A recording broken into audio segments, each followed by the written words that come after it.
Martin, this is ethnic issue.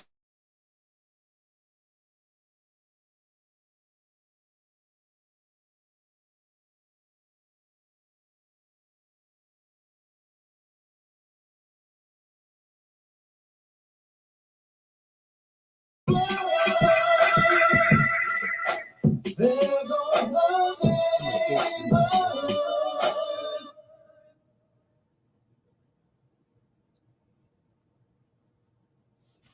Shit. It's supposed to be on auto DJ. What the fuck? I don't know what that's about.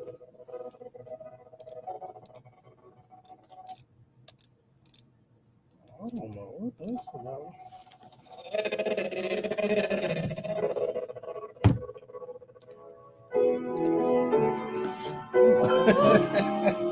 Sorry, y'all. We was in the Matrix for a moment. What's good, Murph? I'll see you back there, bro. I'll get you in a second. I'm gonna mute you right quick.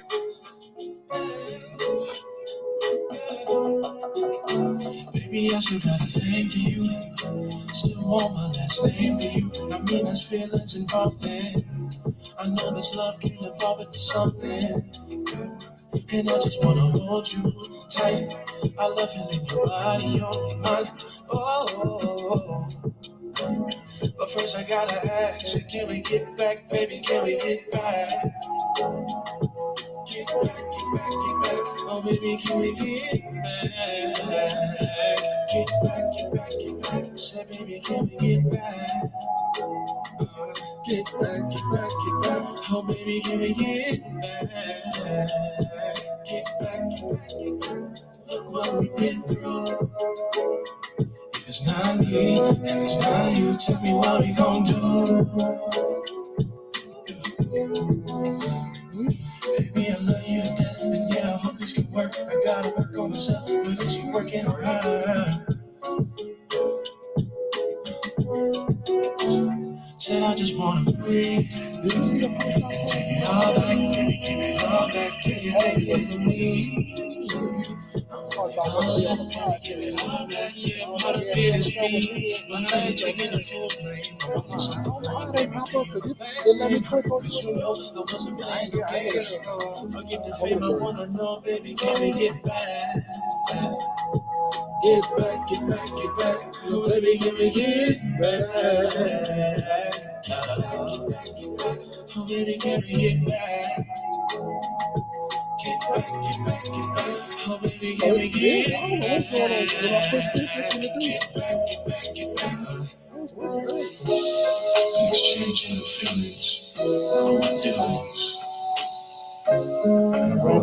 I'll just be paying attention. Nowhere to start, nowhere to land in this land of disbelief and chaos. But in my darkest hours, I wonder, so baby, can we get back? Get back. Oh, baby, can we get back? Get back. Oh, baby, can we get? Can we get back? Get back. Oh, baby, can we get back? So can we get back? Can we get back? So can we get back? So can we get back? Can we get back? So can we get back? So can we get back? Can we get back? So can we get back? So can we get back? Can we get back? Can we get back?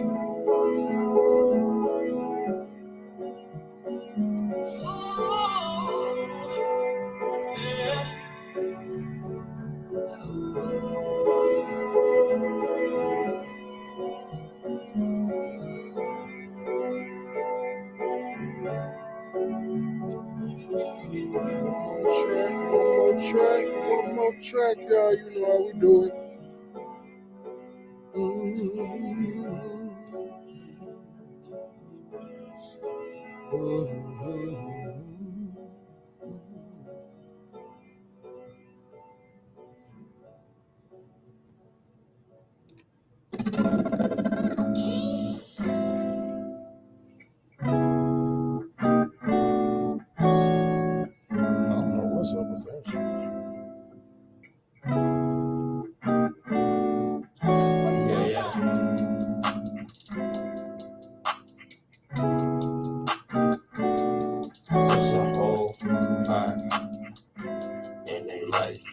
I'm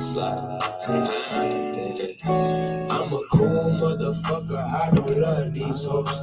I got vibes to tell, I got eggs to roll, I got seeds to plant, so please don't touch the soul. Fertilize the boo, devil can't touch my soul. I'm a cool motherfucker, I don't love these hoes. I got vibes to tell, I got eggs to roll, I got seeds to plant, so please don't touch the soul. Fertilize the boo, devil can't touch my soul. I'm a cool motherfucker, drink your wife and gave me supper. Said I love her, and it's back to Funimation. I got dimples for my demons, I'm a hero to my kingdom. Get my heart, might just go dandy for no reason. I ain't a phantom, I just fathom all that nonsense I've been hearing. But that shit gon' make you drown, don't test my waters or my spirit. Seeing clearer when I smoke alone. McAllister, they wanna raid my home. But I'm a cooler stoner with vibes to sell. I got some seeds to plant. You can't get saved by bills, cause we the principles. They see in one that copy styles, how them stencils do. But I'm a cool motherfucker, I don't love these hoes. I got vibes to tell, I got eggs to roll, I got seeds to plant, so please don't touch the soul. Fertilize the bull, devil can't touch the soul. Oh, they gon' move how we move. Bro, man, ain't like me. I got the juice, I can see. Even though I'm smooth, right the hood on a lot of keys, only one of you. Like I'm off the bench, I'm done subbing. Y'all don't know every trick that I'm talking to. Cause it's my life. I give it all that's left. See, that's how I rock. If I say it once, I will say it twice. Let's rap alive, ain't close as nice. Ain't pumping this test with the brand and the rose. Put the pump to his chest, he in the bag with the rose. Smoke with. Yeah. The devil keep changing my focus, I'm back on my ocean. Fishing for dogs in the past, I got caught in emotions. I flow with the current, I dive in the ocean. He's dead, he think that we had him bars. Pill pop if he offended dog. Different artists, painting blood if I had to draw. Came to cook with crack, cause I had withdrawals. Fuck the birds, you know, watchful days. I got things to say. I got magic tea. I got seeds to play. Feeling on such. Fertilized. Okay, let's watch the plastic issue. See what gets me. I'm a cool motherfucker. I don't like these clothes. I got vibes to sell. I got eggs to roll. I got some seeds to plant. They wanna touch my soul. Fertilize the bull. Devil can't touch my soul. No. All right. The story is you and your friends went out at night on your bikes to visit your dying mother, and then another bunch of other biker hooligans called the Clowns attacked you. They hurt your friend, you lost your temper, and that's why 8 of these clowns, your attackers, are all now in the hospital. And that is the truth. Hey, turn up, turn up, turn it on up. We back on another episode of Ethnic Issue More, episode number 20. Y'all ain't here last week. I said 20, but we ran that back. That don't count. Last week was a motherfucking accident. Reset. I don't even know how to explain last week. All I'm gonna say is we got passed back because he was sick. I had my guest ain't show up, and I was fried. Sometimes in life, you gotta leave the reefer alone. I've come to the age of conclusion that I know when me and we can be productive. And me, this show, and a blunt ain't it. I've learned that. I'm not doing it no more. So I may do a little smidgen or smidgen, but I'm not finna smoke fully before the show, man. But I gotta clap it up. We got Pass in the motherfucking building, man. Hey, what up? Oh man, look, I got a wonderful guest finna join us in a few minutes. I'm gonna bring him on, man. I got my dog. I don't know. I was just telling Pass earlier because finally linking with bro was a nostalgia moment for me because I grew up tapped into his content. Unbeknownst to me that I would meet him in my adult years. But if you was in the Midwest, I'm pretty sure it expands out further. But if you really was in the Midwest, you really was fucking with music, then you know the man that's finna come on. You may not because you can't always put a face to the brand. But man, I gotta get, I don't know, I gotta do DJ horns, I gotta do a drum roll, god damn it, I gotta say, I got my motherfucking man, Adam Murphy finna come on here, man. from Midwest Mixtape. We got him in the motherfucking building. What's good with you, Adam? Nico, baby boy, what up though? Oh man, give me 1 second, man. Let me get you plugged in. Let me get you plugged in. One of these weird chords be picking and choosing when they want to work. Is this one? Let me see it. Hold on. Say something for me, bro. What up though? Hold on. That ain't it. Which one is it? This one. Tweezy and them got like 50,000 chords, man. Say something for me. What up though? Midwest Mixtapes. God Ethnic Industry damn, why this more. shit ain't playing through this motherfucker? Is there any more chords? Let me see. Hold Playing. on. I can hear you if I turn my phone up, but I can't. Something ain't right because I had to. Hold on. Let You me good? see. Where do these chords? You Listen. college Y'all, radio. we got a technical moment because they keep moving shit in this building. And I think I found it. What up though? Hold on. Y'all see my camera fucking up. In the words of the benevolent Day, players fuck up. So now I gotta figure out why the cord don't stretch that. Tweezies, y'all gotta stop touching stuff. I know it's your place. But y'all gotta stop touching stuff. Or at least don't touch it on Monday, because a nigga will fuck up on Tuesday. I think I got my bro in here. Say something for me, bro. Midwest Mixtapes in the There we building. go. There we go, man. There we go, man. We got my man's. I was gonna tell you, it's gonna play both of us. Yeah, it's gonna play all of us. So we Look gotta at figure that. out how we get us off here. Hold on. We got this. Got this effect. Can you hear me? I can't hear nothing. I don't hear nothing. Say something. That ain't it. Hello? Okay. I can hear you good. I'm trying to take away the echoing effect. But I don't think. Can you hear us at all? Yeah, I hear you. No, I hear the he echo didn't too. hear us because I had muted it. But this extra ass echo that I don't want is what I'm trying to figure out how to get up off of here. But it's because it's playing through this and stuff. Better be if I do. No.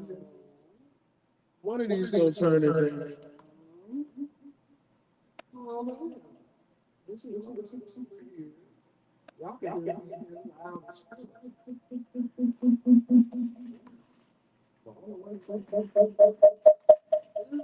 Well, nigga, that sounds like Darth Vader. See the motherfucking Matrix in this bitch, man. I don't know, man. We finna fuck with it. This is what it sounds like when you're high. Low key,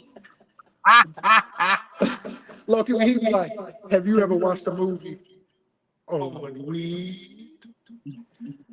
This is exactly how this motherfucking movie sounds. AD gonna play with shit back there. It's this BS. Yeah, I wonder if we just turn it. We should be able to. There's gotta be able to turn this. Unplug it. Look what the cord goes. We wanted to just pull through. Give us a couple seconds, bro. This shit ain't never did all this. I don't know what that's about. Bro, it's hella speakers. But it's coming here. Hold on, man. Let's hold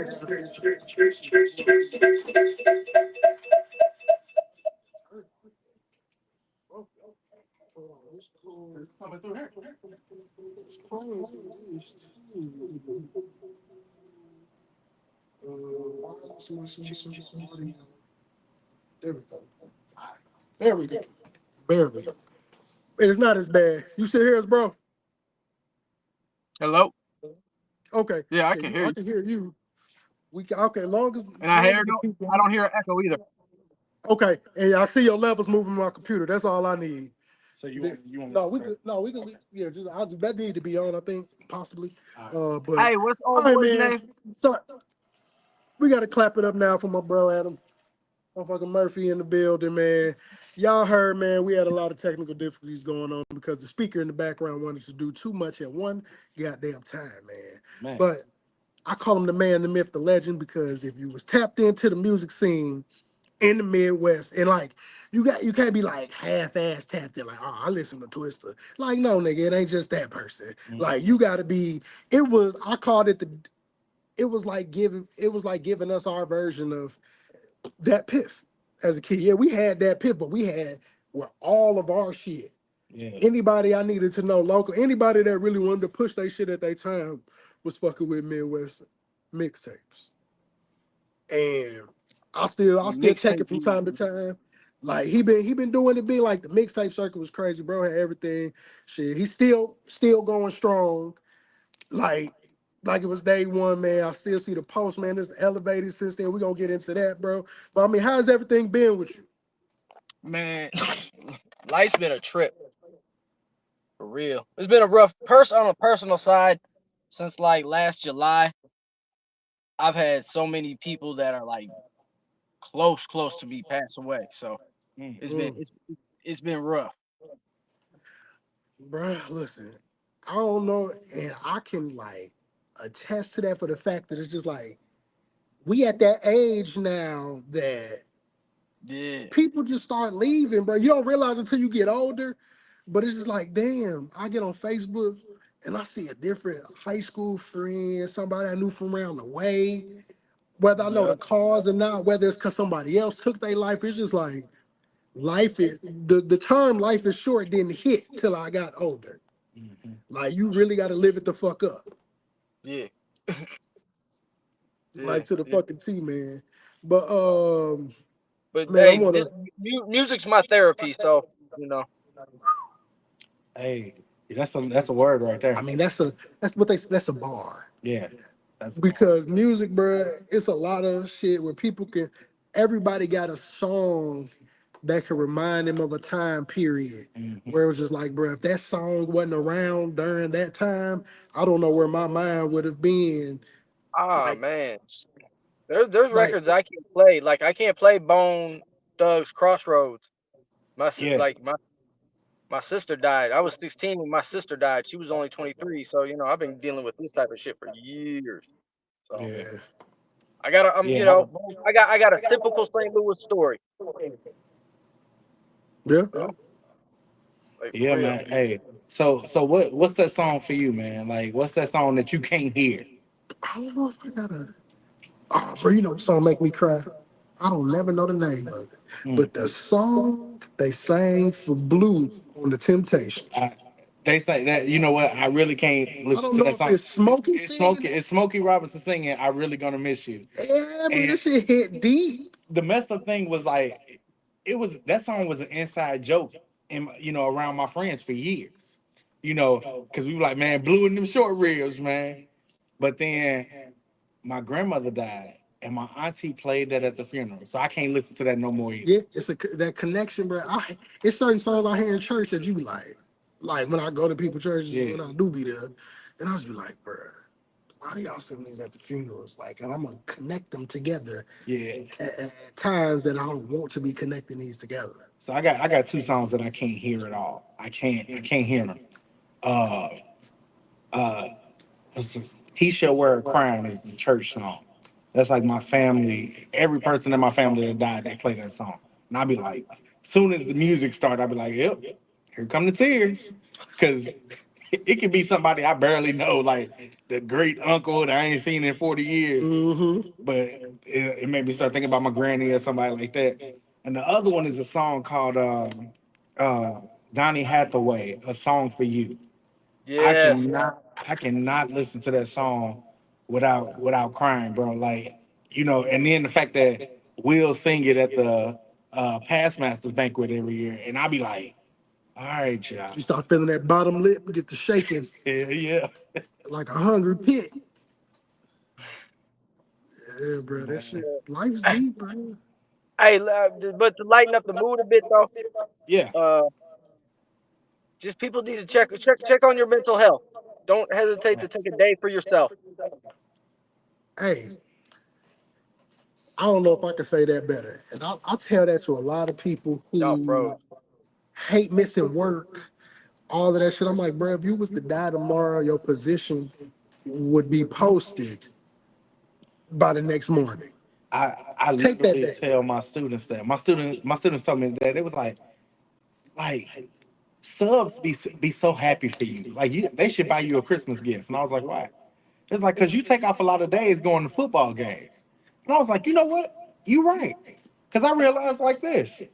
It's opportunities to go see the world versus looking at you motherfuckers. You know what I'm saying? And I'm like, shit. Look at y'all, go to New Orleans. Look at y'all, go to Florida.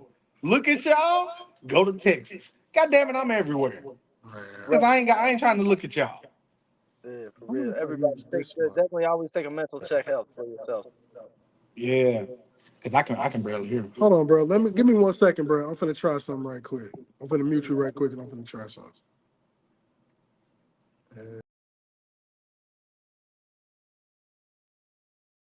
Say something, bro. Yo. Hold on. I'm gonna take this one off.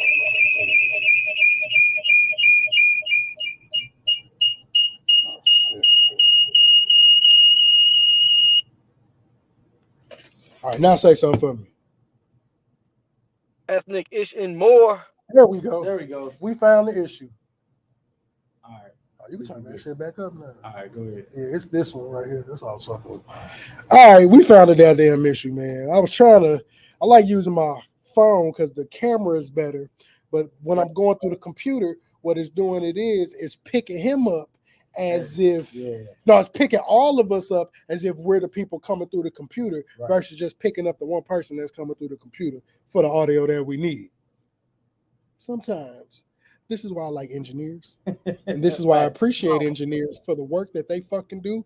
And engineers are the reason why the artists you love sound like the person you desire for them to sound like. Man, there's nothing like going to a damn concert and being. I remember if the at-home producers watching at home, man, I remember I went to Cincinnati Soul Fest back in like 21. Okay. Went to go see the Isley Brothers, SWV, and Ari Lennox, right?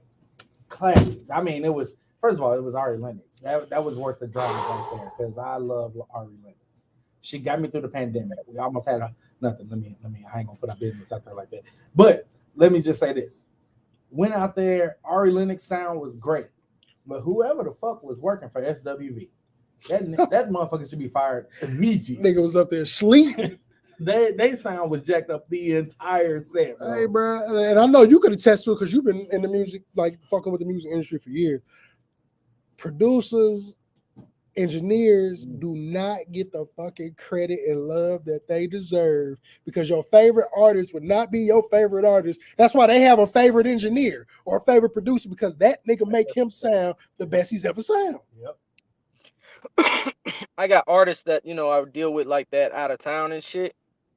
And they tell me all the time. I tell them, hey, we got a studio here. Come on. And they'll be like, we got our engineer out here. It's like, damn, okay. Like the engineer is so important. Yeah, they definitely don't get enough love and enough credit, whatnot. So, and especially when it's somebody you've been tapped in with musically, you feel like you've been doing it for a couple years with that one person. It's just like, bro, this nigga tuned in to how I like my shit to sound. Mm-hmm. Right. Now I don't want to have to reteach. It's like, I come to your studio. Can I bring my engineer? And I need him to be in there to fuck with the board and shit. If y'all cool with that, cool. Let him know what he need to do in case it's a little different. For the most part, nigga can figure out the system. But it's like, bro, I need the person that make me sound like what y'all want me to fucking sound like for real. So shout out to the engineers that don't get the love that they deserve, man. But look, man, as we going through, I forgot to tell y'all per usual, we was having echo issues. Mm-hmm. I got to hear myself when I sound like on weed. I like to welcome y'all ashy asses back, man. It's really the 21st, but it's the 20th week because I scratched last episode, man. Mm-hmm. I wasn't wasting that 20. You can't waste them 10 increments for nothing. So I wanted to run that back, man. This is the motherfucking almighty Midwest. Yeah. I was born and raised in the Midwest. I feel like everybody on here was born and raised in the motherfucking Midwest. Outside of the cold, I love the Midwest. No, I like the cold. Bro, I like the cold until that shit show up. Then I'll be like, God damn, I forgot this what it felt like. Like the wind and everybody's favorite argument here to me is like, but nigga, you from Chicago. I'm like, first of all, it's Aurora. I claim my city. Second of all, That nigga, it was cold there too. That don't mean because it's colder there, I'm gonna come here. Now it do play when it gets to like 40s and 50s. 40s and 50s to a motherfucker in St. Louis be cold. Yeah. To me, I'll be outside in a hoodie because I'm like, bro, this is cool for me. Not saying it's my ideal weather, but St. Louis niggas ready for 40 and 50. We done had 30s and 20s and 10s. I'm like, it's cold. I'm like, oh, it's cool. I'll be outside. I walk out. I'm the nigga that it be 30. I still go outside, take the trash out with no shirt on and shit. Cause I'm just so used to it being fucking freezing cold. Hey, Christmas Day outside in shorts throwing away all the trash and shit. Hey man, listen. Everybody else complain about that. I appreciate it. I like snow until it becomes a slush, a ice, or anything that can get it in between my tires and fuck it up. So when you can look out the window and see fresh snow, ain't nobody tampered with, stepped in, drove through, that shit's beautiful. Everything else after that ain't shit. It ain't worth a damn. And I can pass on that because slipping and sliding from here to the south side to try to go to work every day is not my ideal. I only like snow when it says my school is closed. That's the only fucking I like snow days. God damn it. I don't like the actual weather. I don't care. You can tack that shit on in the June. That's cool because it'll be warm when you add that shit on. I ain't got to deal with the cold. Hell yeah. But man, I gotta give out my, I started this thing. As y'all know, I'm a avid shoe lover. Yes, sir. I got a sneaker of the week, man. I gotta pull a picture up so y'all can see it real quick.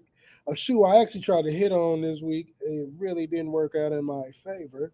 Then they redropped it again today, in which it once again did not work in my favor. But that's the Lord telling me to stop being financially irresponsible with my money and buying an abundance of shoes that I can only wear once a fucking day. Yeah. But I don't give a goddamn because some Hey, people we all- like to go buy liquor. Hey, we all got our stuff that we like. Everybody got a That vice. part.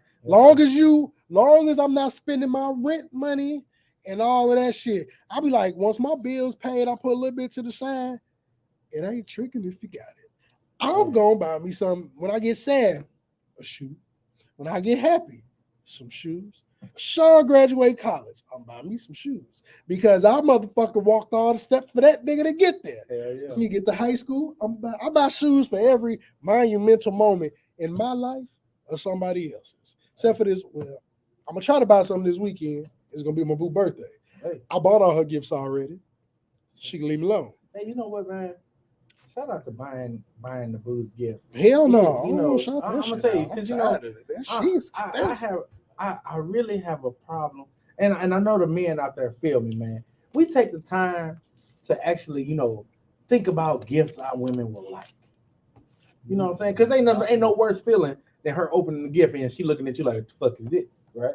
You know what I'm saying? So Right. we take the time to buy some good shit. Okay. I just wish they did the same for us. So I'm gonna interject on that one on my relationship. I'm just saying, like, mine do it sometimes. Me and her have a system. We are not in the business of wasting money. So when birthdays, Christmas, Valentine's, hey, the fuck do you want? Like, I need to know in the tea, we are the send links people. See, I that's what I did this year. I was like, I created a shared note. I was like, this is what I want. Yeah, no, bro. I'm like, hey, send me. We big on that. Oh, I see something. Send me the link. That's all we text each other. Send me the link. And so everything she asked for Christmas, birthday, just send me the link. That way, I already see all these prices. I know how to properly plan for them prices and how to get it out the way. And I also pick my gift. She be like, well, how much you trying to spend? I'm like, nigga, how much you trying to spend? Because my birthday coming too. And I'm going to I got a pair of hella expensive shoes coming. Why? Because I bought something expensive for Christmas. But I knew to go high because I didn't want to. It's just like me buying the shoes for myself. Right, Instead, it feel better when it comes from somebody else. You know, she don't really give me like heads up. I set myself up for failure, really. When I first got with her, the very first Christmas we was together, we was like back in like October, we went to Walmart and she saw something and she was like, I remember I used to want this as a kid. What my happy ass do? Go buy it. So Christmas Day, she opened. She's like, nigga, I'm fucking grown. Like, oh my God, I love this. So I put the bar high. So now every year I got to be like, oh no, fuck all that. Hey, what you want? Every time she sent, I'm like, God damn. I'm like, you starting to. Like, you I remember when I had to just buy a motherfucker some Swedish fish because I knew they couldn't afford to buy me shit. Now I gotta, but it's crazy when you gotta buy somebody something where she buy the shit for herself. Yeah. Now that be my, I can't surprise her with gifts because the delivery person is at my house every other day. She done already bought this. She bought a person asleep. She was like, I don't remember ordering this. I remember looking, but I'm like, nigga, what do you mean? You had to type in all 16 digits, the four digits for this. No, she got an iPhone. That mug already saved. She was just like, bro, she was like, I got the notification. Look, she held the phone up to her face. That's what it was. Yep. She said, I don't remember placing this order. Then this big ass box with this purse come, birthday come. She wanted people like, I'm gonna find a reason to celebrate myself. Yeah. But that's what taught me to start buying shit for myself. Cause I'd be like, man, I don't need to spend that. I don't spend that. She's like, nigga, well, you better get you some shit. And I was like, you know what? The delivery man be damn near just as much for me now. As it is her. I am at the point where I buy shit because damn it. Let me show y'all these shoes, man. Yeah, let's pull up the shoes for our shoe of the week, man. We got the Kobe 6 Proto reverse breeches. The reverse green. Now, if anybody know me, girl, I was not a Kobe fan, only because I feel like he was too close to Michael to me, as far as similarities in style. And he was that nigga that he won so much you get tired. That's why I understand why people hated Michael Jordan, because he was doing the same shit, winning so fucking much you get tired of him. But these are nice shoes. Yeah, it is. Now everybody know the Grinch. The Grinch version, these are the reverse Grinch. The normal pair has the green on the laces that you see is the entire shoe, and the laces are red. And bro, this is like when Kobe passed, they really stopped putting out his shoes, man. And then his wife okayed it to let them out. So they released two. Shout out to Memphis. They released two other pair, the White Halo and the Mambasita, which is a nod to him and his daughter Gigi. Right. Now I think Gigi got a pair as well that they put out, man. But it's a fire shoe, man. If you like red, I'm not a big red shoe guy, like completely red, but I like these. And it's like a subtle hooping shoe. You can wear it to hoop, or you can wear it to like, man, I'm gonna go run to the store. Let me throw these Kobe's on right quick. I know it's a comfortable shoe, so I may go for it, man. It's the box of it and everything. Is those the Grinches right there? In the background right there? Them the Grinches right there, just with the green laces. I like the green pair too. Buying them now, you're gonna pay $400-$500 on the aftermarket price.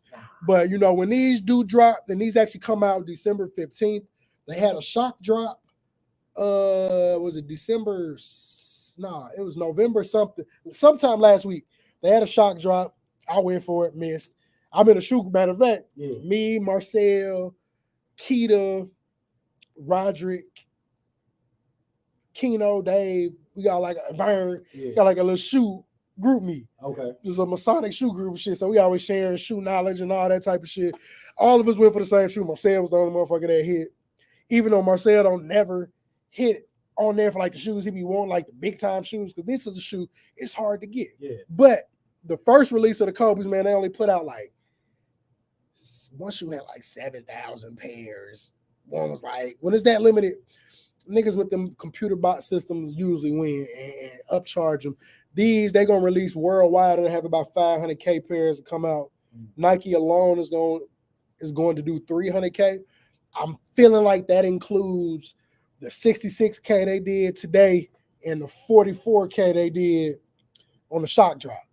But today was early access. If you were somebody that lost out on 6 previous pairs of Kobe's and bought some Nike basketball merch, you were supposed to be one of the selected. You having that criteria don't mean you'll be selected, but you'll know when you get a notification that says you got early access. And you just got X amount of time. You got to buy them before everybody else buy your size up. But man, shout out to Vanessa Bryant for allowing them to come back. Right.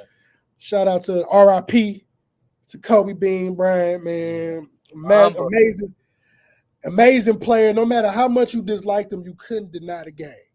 That's what I know about true basketball fans. I hear people hate LeBron for whatever reasons. You can hate him, but you can't deny that niggas is great at what he do. He may not be your GOAT, but he is a GOAT of basketball because that nigga's accomplished shit that most people can't do while not getting in no bullshit on or off the court.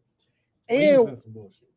I mean, I know it ain't what bullshit LeBron been in Oh, that's no, been no, a pop. I Oh no, Kobe, hell motherfucker, yeah. How he got out that jam, I don't know. I still don't But know how that nigga got out that jam. I don't know. What you mean? Hold on.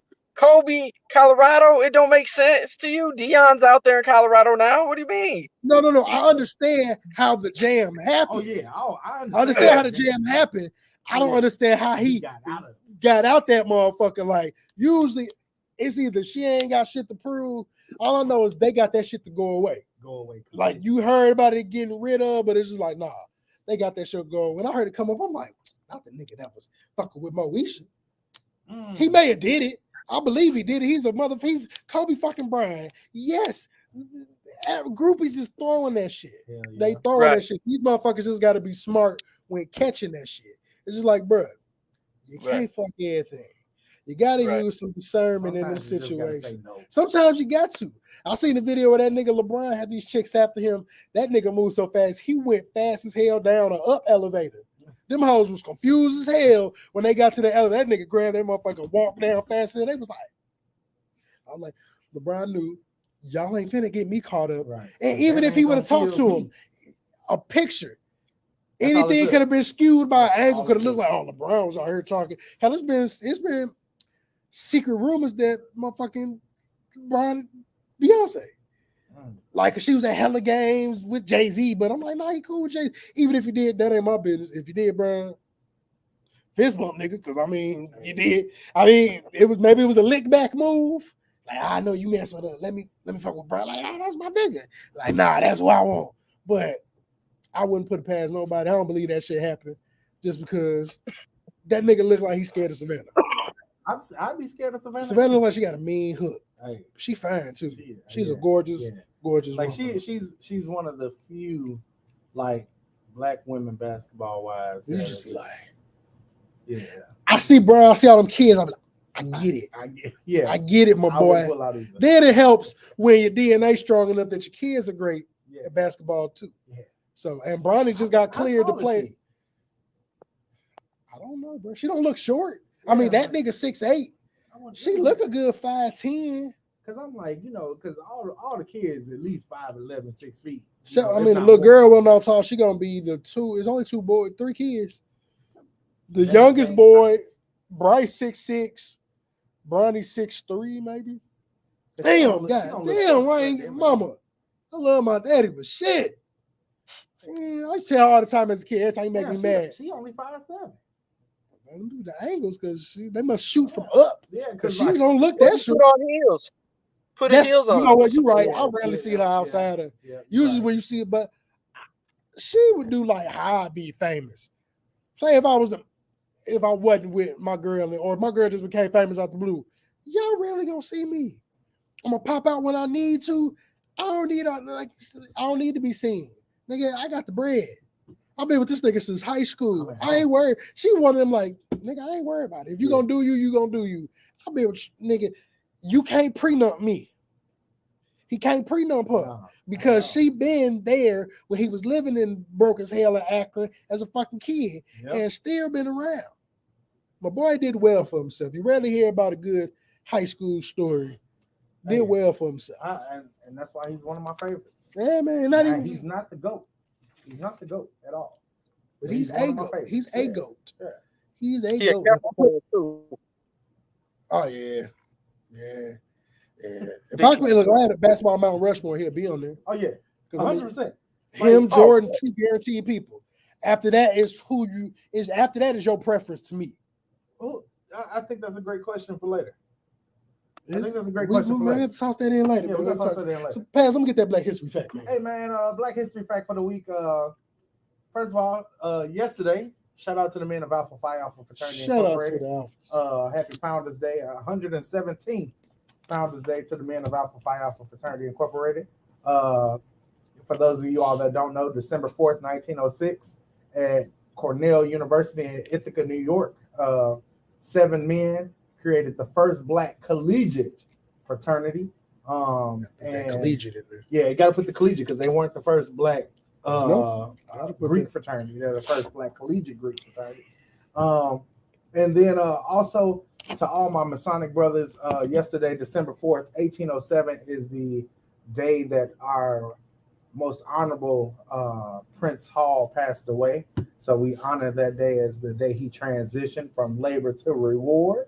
So that's our Black History fact for this week. Pass, I actually would like to contribute. Yeah, go ahead, bro. To the Black History fact. I don't rarely do that, but December 4th was the day that the most honorable chairman, Fred Hampton Sr., was assassinated by the police of Chicago. Everybody say murdered. Yeah. When I got to meet his son, he said specifically, words matter. Words mean shit. Assassinated. He wasn't murdered. He wasn't killed. He was assassinated. That was a plot and a ploy to take him out while he was in the womb of his mama's stomach. Like, so. And how calculated you got to be to have that many shots go through that house, and his mama being laying next to Fred and not get hit at all. And so, and then the calculation of that was because of the brother that infiltrated. I really don't care to say his name. I don't really remember it at the moment. But he don't matter to me. But he infiltrated the system, and as y'all saw in the movie, but he provided them with a detailed blueprint to the crib to the point where they knew where a pack of cigarettes was at inside of the house. Such a detail. You know how much hatred. Well,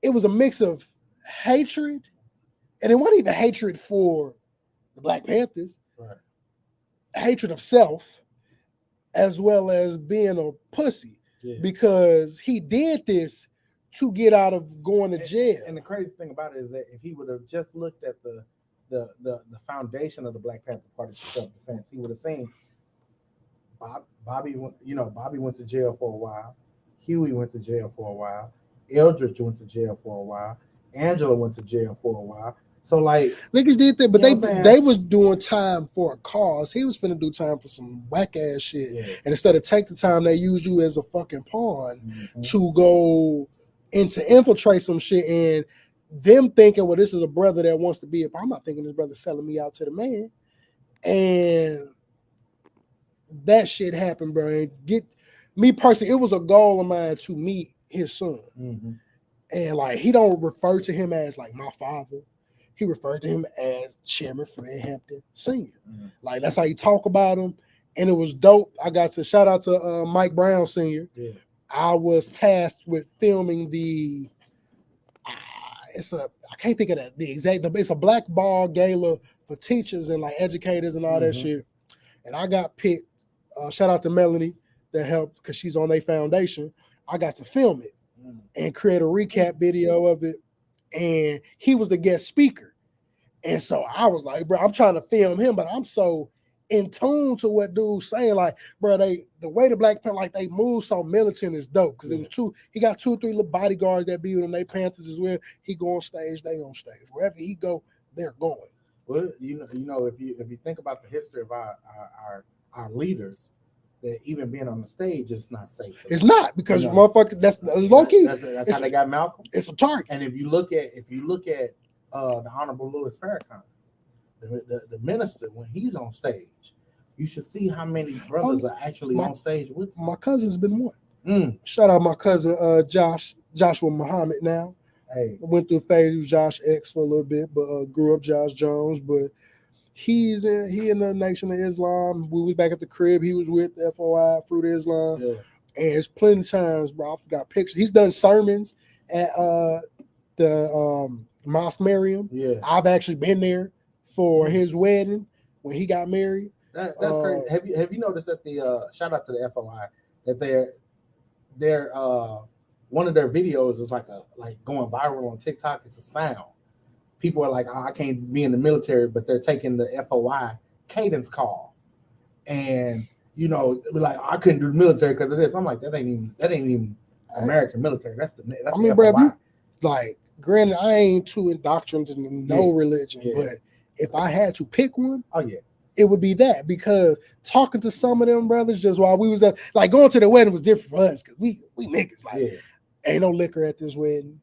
Like, we had to go walk up to the liquor store. We smoking outside, trying not to come in here smelling like weed. Like, bro, I'm talking about the person who officiated the wedding was the Honorable Elijah Muhammad's son. Because before my cousin's divorce, he married Honorable Elijah Muhammad's granddaughter. Now, is the son that did the wedding, is that the one who just passed away? I don't know. I would have to see a picture of him to know.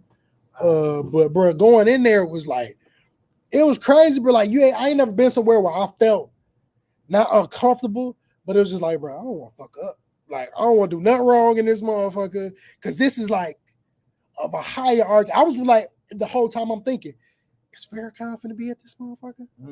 Like, and he almost was gonna come, but something came up because his daughter was one of the bridesmaids. She's so fine. No knock to nobody, but she oh wow, she's gorgeous.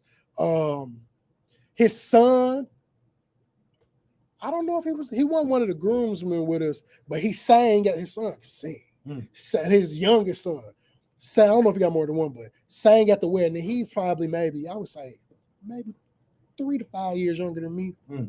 But bro, it was like the Honorable Elijah Muhammad's the son, he bodyguard, bro, he everywhere with him. He like, shit was dope. Like, when we came for the practice, man, I waited in the car and my other cousin pulled up. He like, hey fam, I ain't going in there by myself. I'm like, nigga, I ain't going in there by myself either. So I was like, whoever make it first, we gotta wait. Waited, we walking there, bro. Soon we get to the door. Who is y'all? Ooh, I'm just like, hey, bro, I'm here for a wedding, fam. I don't know what y'all on, bro, but I'm like, nigga, assalamu alaikum. Like, what you need? Bro, we had to go through metal detector. We had to get patted down. They got their own like police task force within them. They not cops, but I don't think they are. But like, some shit happened with some man on the streets, like, I know, drunk, said some crazy shit to my cousin's little sister. And like, ran up on the grounds, and like, she had to report. They go back in the room, talk to them. They do all that shit internally. Like, bro, I'm listening to them talking on the phone. They train in hand-to-hand combat. Like, bro, it's deep in that motherfucker. Like, them niggas don't play. Like, if I had to have security, bro, and I can't go get me some big burl-ass niggas that's in, I'm finna go get the Nation of Islam, bro. Because and they moving around without a burden. And those of you, if you have not been around the local mosque of brothers and sisters in the nation, just look at Godfather of Harlem? Yeah, the Bumpy Johnson story, and see how the FOI and the nation moved in dealing with Bumpy and Malcolm's relationship. Man, bro, shit deep, man. Shout out to the nation. Yes, sir. Shout out to the Fruit of Islam, man. Y'all to keep doing y'all things. Hey, man, keep pouring into y'all communities. There, man. If somebody in the nation want to come on the show, talk about the teachings of the Honorable Elijah Muhammad, I would be more than welcome. Hey, I call my cousin do it virtual. Hey, I say let's do it. Just for them to have the opportunity. I gotta see his time schedule because he live in LA. Okay, but I'll check that for sure. We can definitely make that happen. But as always, man, rest in power to Chairman Fred Hampton Sr. I always wonder, like, how that movement would be. I mean, it's still prevalent. But how that movement would be today had he not been taken away. And he's on what, but 23, 24? I thought he was 21 when he passed. It may be that, bro. But I'll say this. I think the movement may not have changed very much, simply because the fact that as much of a threat as he was, because he wasn't just uniting black folk, he was uniting poor people, he was uniting Asian people, gay people. Like, he was uniting all these marginalized groups against the system. And anytime you get that type of power, somebody going. They have to. It was one of them, like, you want him to be here, but if you're on the government standpoint, it's like, you get it. Because like, he could have took over. Man, that man was so far ahead of his time in his thought process and all that. Facts, shit. bro. 100%. Facts. To be that young and to be able to attract the masses the way he did. But hey, you from the Chicago area, so you already know a lot of those different organizations and nations out there. Yeah. You know, like at the end of the day, boom, some of the most deeply spiritual people I know are vice lords. Yeah, I know a bunch of them. A bunch of them, and they solid dudes. Like the most solid of if you gotta go in gang terms, the most solid people I've met was of the Vice Lord Nation. Like they ain't on the bullshit. They're here for like. I hate how far we deviated from the initial reasonings of gang. Like when GD, you can tell when somebody is for the banging part of it, or they for the philosophical teachings of it, because they're referring to truly growth and development. Right. They not referring to the we out here boo, and the little nigga so far gone that you could release Larry Hoover tomorrow and he couldn't bring them back. Yeah. Because they whole mindset is so far removed from what they tried to build. Right. And shit just crazy, bro. Man, hey, Nico, I think it's time that we go to the corner. Oh, man, and bring out the collection plate. And we pass that collection plate around. Well, as y'all know, I get to do my favorite thing called the numerology corner. Yeah. We got the number 20, man. Y'all ain't really get to hear it last week. I told y'all I was fried, died, and laid to the side in this bitch. I don't even know what I was saying. But the number 20 is a communication from the angels and the divine powers that you on your way to success in life. You have all the affection and assistance that you need to accomplish your goals in life. You will be able to live a life of stability, peace, empathy, and accord. And there will be zeal and brightness in the journey of life. I don't know who needed to hear that, man, but just know the powers that be, whomever you believe in, whether it's your ancestors, a God, Buddha, it's like the Islam going to Allah, the whatever you do, man, just know, stay steadfast to yourself, stay steadfast to your mission, stay pure to yourself, stay pure to your mission, and just know that you have all the necessary tools and qualifications to get through the doors that you need of life. It just takes some distinct knocks, man. That's all it needs, man. You just got to knock on that door, and it will bring you in, man. Seek it, and you shall find it, and it shall come to you. I know that. The collection plate get passed from time to time around here, man. Like, I feel like we ain't had no real deep one in the past couple weeks. But I mean, bro, it's just like, and my favorite part is you will be able to live a life of stability, peace, empathy, and accord, and there will be zeal and brightness in the journey of your life. I feel like I could have just used that part alone. Yeah, because a lot of people don't realize the darkness that's surrounding them. A lot of times it's because they choose to stay there. They choose to stay there. They be like, man. You know what helps? Nah, you got to. Hey, people, a big thing that help you get out there of darkness is accountability. Accountability is the light that you seek.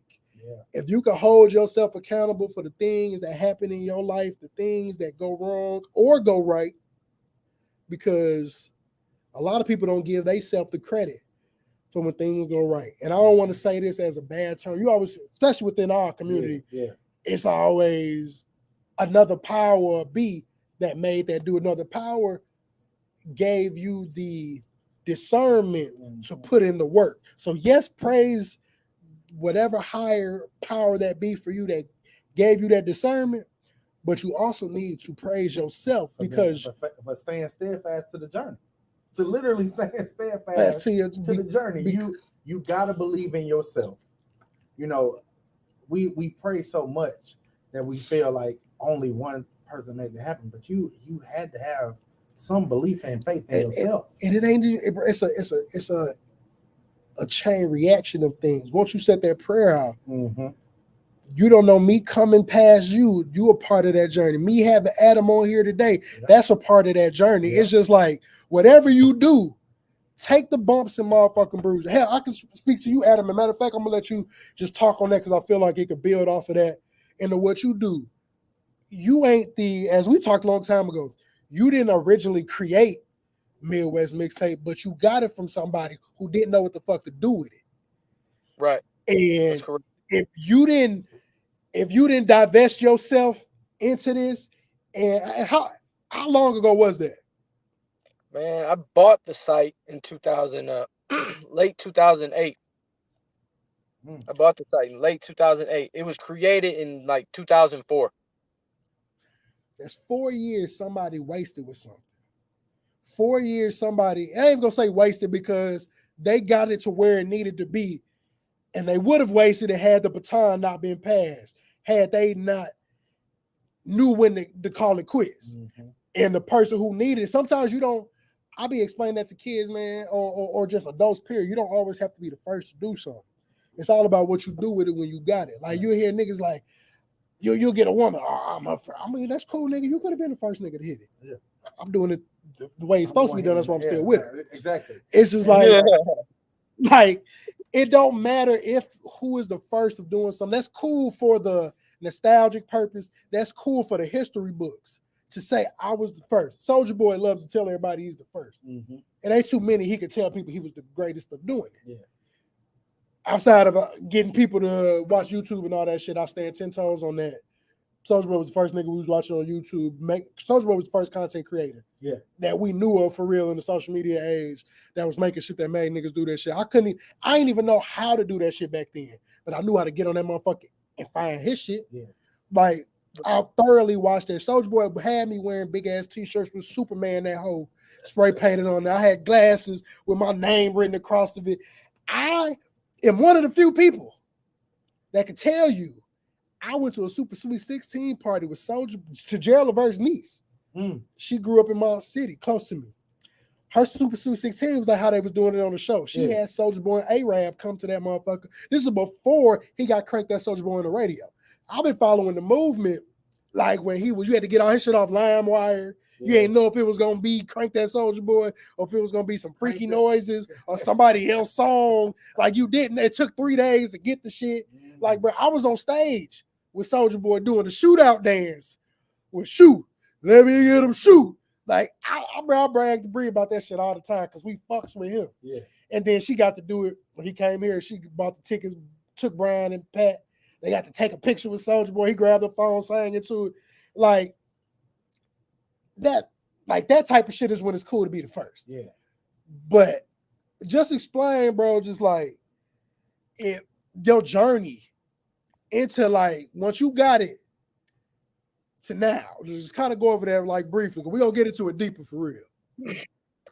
I just, boom, I've always looked at our region. We never got the shine that we get, We just like when we were talking about the other day on social media, we watch our artists run to these other regions and get monetarily raped on some. Yeah.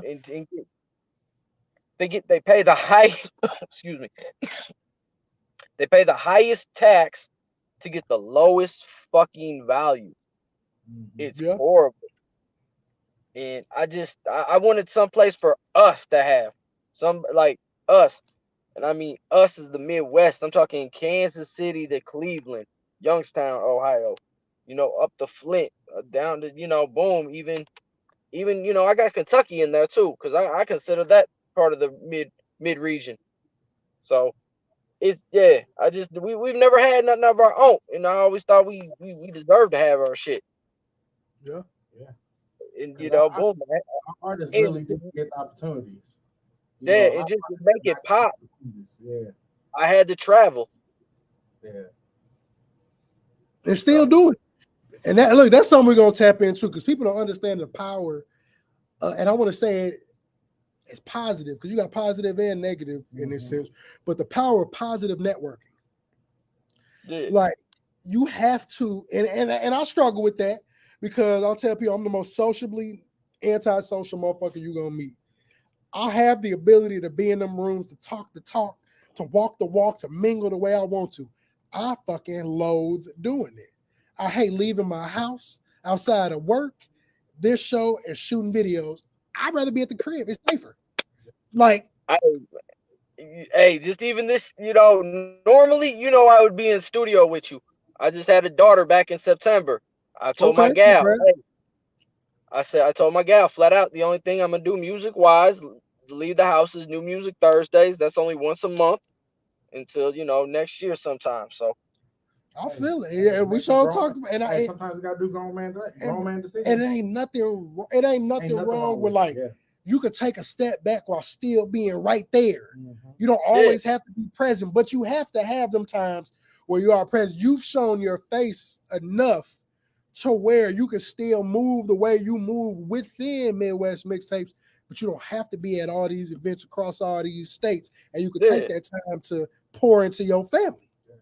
I just had an artist, shout out to Spend City. He a kid from Memphis, not Memphis, but from Mississippi originally, but he out here in St. Louis a lot. Okay. He hit me the other day. He's like, "Hey man, I'm down here in Atlanta." He's like, "You know a DJ Spud?" And I was like, "Oh yeah, that's a white kid from he DJs my guys out in Indianapolis, the Gringo Gang." So it's like, boom, you way down in Atlanta talking to an Indianapolis cat. Oh, you from St. Louis? Oh, you're out in St. Louis a lot. You know Midwest Mixtapes. That ain't that. I'm not trying to toot my own horn, but that's gonna happen a lot. The industry, bro. At times, horns need to be tooted. Yeah, we talked about that on the episode one time, just about the word. I'm gonna do it again. Just the word humble. Mm-hmm. People always say you need to humble yourself. I don't think people use it in the correct term. Like, bro, me being proud of what the fuck I do, what I've accomplished, I shouldn't have to dim that because you don't have that type of shit to say about yourself. Exactly. I'm sorry that you're not doing nothing with your life, but I'm fucking proud of what I accomplished and how I got to where I got there. Speaking of bright ass lights, you know what I'm saying? Like that, a lot of people don't realize this. It's not my job to make you feel good about your decisions in your life. Of course, it's my job to make myself feel good. And so if it's my job to consistently focus on me, my job consistently focus on mine. So if I look at somebody else's situation like, damn, that's messed up. I hear you, it's messed up. But the only person that can really fix that is you. So I gotta make myself happy with my decisions. And if my decisions that made me in a space where my shit is bright right now, then damn it. And if somebody fuck with you, that shouldn't be. That's how you find out people really fuck with you. When you start pouring out the things you're doing, and they truly, genuinely are happy for you, regardless if it involved them. Yeah. Because you don't know what I'm gonna do. This shit take off. There's so many people I will put in positions to really do some shit that probably would have never thought I would put them in a position. But it's like, nigga, you was fucking with me when I was building this shit. Yeah. You saw the vision like I saw the vision. I know where this can go if we do it the way we supposed to do it. But you was around. Matter of fact, a quick story about that before we get into these topics in our interview. Rich Paul, I seen a little clip on him talking about, he was talking to LeBron and she said, man, LeBron called him asking him about his social. Mm-hmm. And he was like, bro, what the fuck you need about social for? He was like, bro, I need it. I got to do some paperwork, type of shit. I need the social, bro. He said after about 50 minutes, he's I trust the nigga. Mm-hmm. I gave it to him. Right. A week later, he get a check in the mail from LeBron. Absolutely nothing. Nothing at all. He called LeBron like, hey, what the fuck is this? What's this check for? He like, you been so loyal to me. Like, since we've known each other, I could tell you not here for the shit that's going around. I need you on my team. Mm-hmm. He's like, well, what do I need to be doing? Like, I just don't, he's like, I don't know what role I'm gonna have you in, but because I know you'll be loyal to me, I just want to get you on a payroll now. Right. So he was paying him, I think he said like 50 bands a year before he got into the role in now, just for being a loyal friend to that nigga. Yeah. Like, I could work a job if I want to, or not. I can just collect this 50 bands and I'm gonna still be around, dude. Yeah. And then that led him now to he's the #1 sports agent, fucking finna marry Adele. Is that's what he got? Adele, yes. Yes.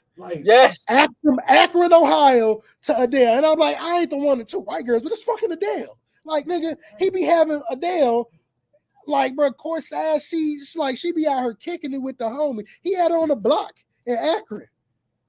At his people crib one day. I'm like, Think about you going to your grandma's house, you walk in, you call your cousin like, nigga, why this nigga Rich got motherfucking Adele sitting on grandma's couch with the plastic on it, and they ain't told nobody she was coming to the hood. I'm looking at he straight with her, bro, like, and it ain't for the bread, cause shit, he caked up. She way more caked up than that nigga, and he's super caked up. Bro, just off the 4 people alone getting to the lead, bro, he got them niggas like damn near like $1 billion, close to $1 billion in salary across the way. He getting 10, like what? Asia gonna get 10%. 10% don't sound a lot till it's 10% of 250 fucking million. Oh, they already married. Oh, see, they did that on the low. This says they got married November 21st. Recent, like 20. Oh, see, like 2023. They're officially married. Hey, Rich, I get it. If I'm gonna have to go out on a limb and step out and date outside my race, I think Adele ain't a bad choice, my brother. At all. Because Adele looked good when she was a little plump. That's what I'm saying. If you can look good with a little meat on you, you're gonna look good when it come up off you. Hey, man, and she can sing me the phone book. So shout out to Rich Paul. I'll wake up every morning. That'd be my alarm clock. Just call niggas like, hey, I ain't want to let y'all know I'll be fucking Adele.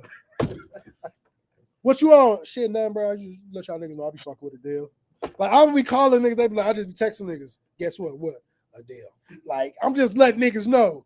Like, you can call me what you want to, but you can't call me broke. Goddamn. But man, we finna motherfucking get into these. We're gonna run through these random topics real quick, man.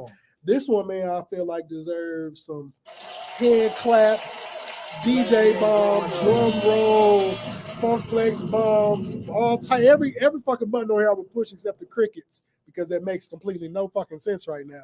The black and white ball did it all. The black and white ball, man. Did it all. It is the 11th annual black and white ball for Nelly, and it's been a 7-year hiatus since the last one. And the only thing I'm upset about it is I didn't know about this to invest whatever money to be in that room to network. Yeah. Because I saw some people I know in there. My nigga had Wyclef Jean on stage playing the guitar to what the hook gonna be. I went to the one 7 years ago. There was it's definitely the St. Louis Illuminati up in that bitch. Bro, I'm looking at the video. I'm like, because I seen the dude. Shout out to Chop Talk. I want to get him on here one time too. Shout out to Chop Talk, man. That dude, he do man. good work. Did I meet him? No, I met Views from the Arch. He was a cool dude. But Chop Talk, I see him like back behind the scenes. He got JD. Yeah. Got to cut him up and got to do a little interview, which is dope. Because and he got Bow Wow. See, I ain't even know that, but that makes sense. Make that shit happen while they in town. Yeah. And that's why I'm gonna start doing first person interviews, like on a different thing for Ethnic and Shmore TV real soon. Like sitting down with motherfuckers. Hey, just to let you know, man, if I put you in DJ K Mean? DJ who? K Mean? Mean Girl. Okay, she's the one who does the coalition. She runs the coalition DJs here in St. Louis. Okay. And the New Music Thursdays, when we got artists that come through, and we've had some artists this year. I'm talking Gorilla Zoe, Yin Yang Twin. Like, okay. Dog. No, you definitely no, bro. Thursday is a day I could get out now. I know it's once a month, so just let me know. They do like a media. Excuse me. They do a media thing. Okay. Beforehand, like, yeah, that's definitely something I can definitely get you involved in if you want to be involved. Make that happen, bro. Because I mean, I got all the equipment. Yeah. I needed to invest in the good lavalier mics. I did that. Shout out to DJI. I cashed out a good $350 on them motherfuckers. But they good, bro. You either clip it. I got the cord to run it up. I can plug it into a computer. Not my computer. Yeah, I can do that too. I can plug it in the camera, or I got the adapter to hook it up into the phone, and we can just talk right then and there. And I've done it before at a show. I just popped out with it one time when I went to a concert, interviewing the people that was there. I like that type of shit. Yeah. So I'm definitely interested in making that shit happen for sure. Because I'm finna start doing that shit on Ethnic and Shmore TV. I want to get into like real, like we interview people. You had your YouTube shit booming, bro. Yeah, bro. I need to start pushing it more, man. It's a lot of finna bring back karaoke-ish and more. Yeah. Like it's a lot of shit I'm finna bring back that people like. that is like, bro, I was just slacking.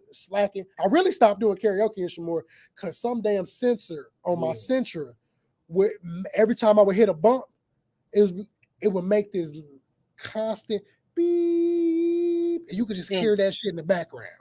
And so I would have to stop, pull over, turn the car off, turn it back on, and pray I don't hit nothing. Yeah. The last episode I did with, shout out to BB Soul, I did her. And bro, it'd be a whole thing. I'll record you coming out the crib, getting in that motherfucker. We ride around, do a little chop it up interview, talk about some shit, and then we gonna park.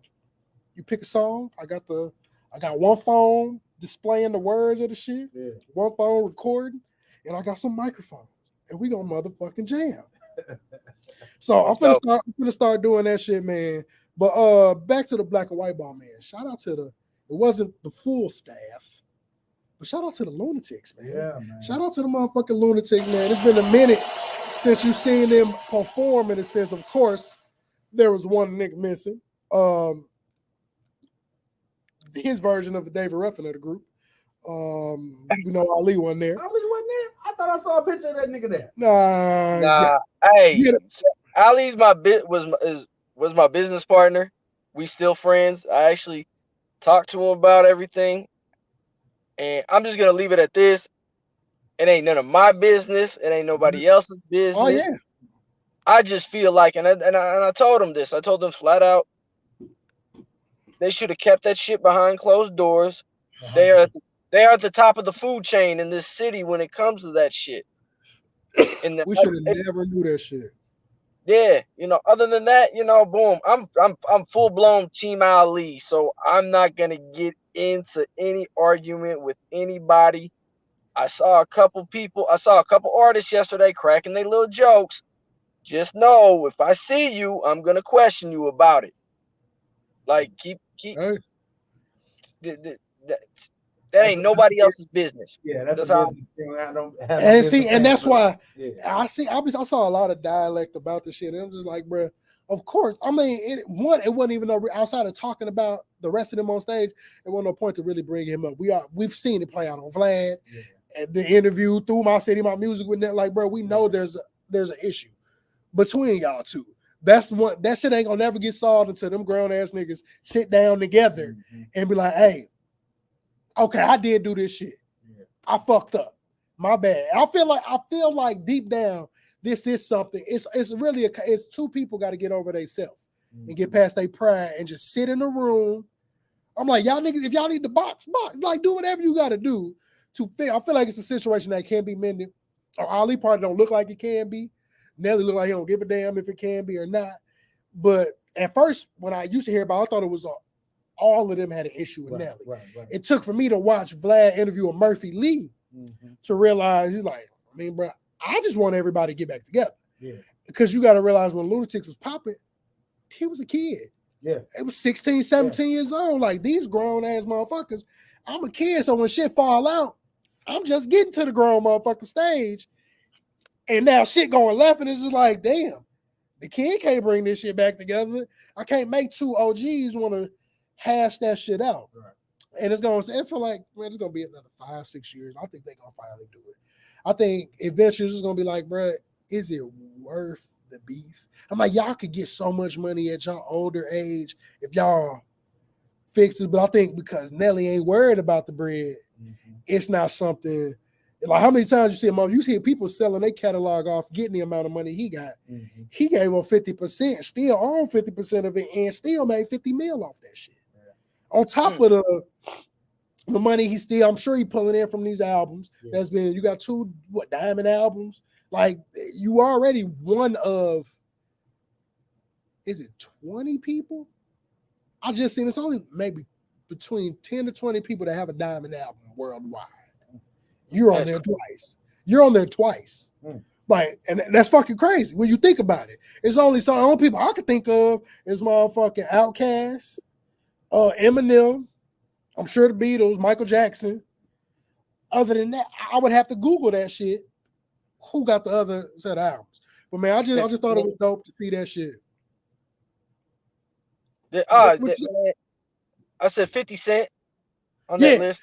No, it's not there. It's almost there. It's at 9 million.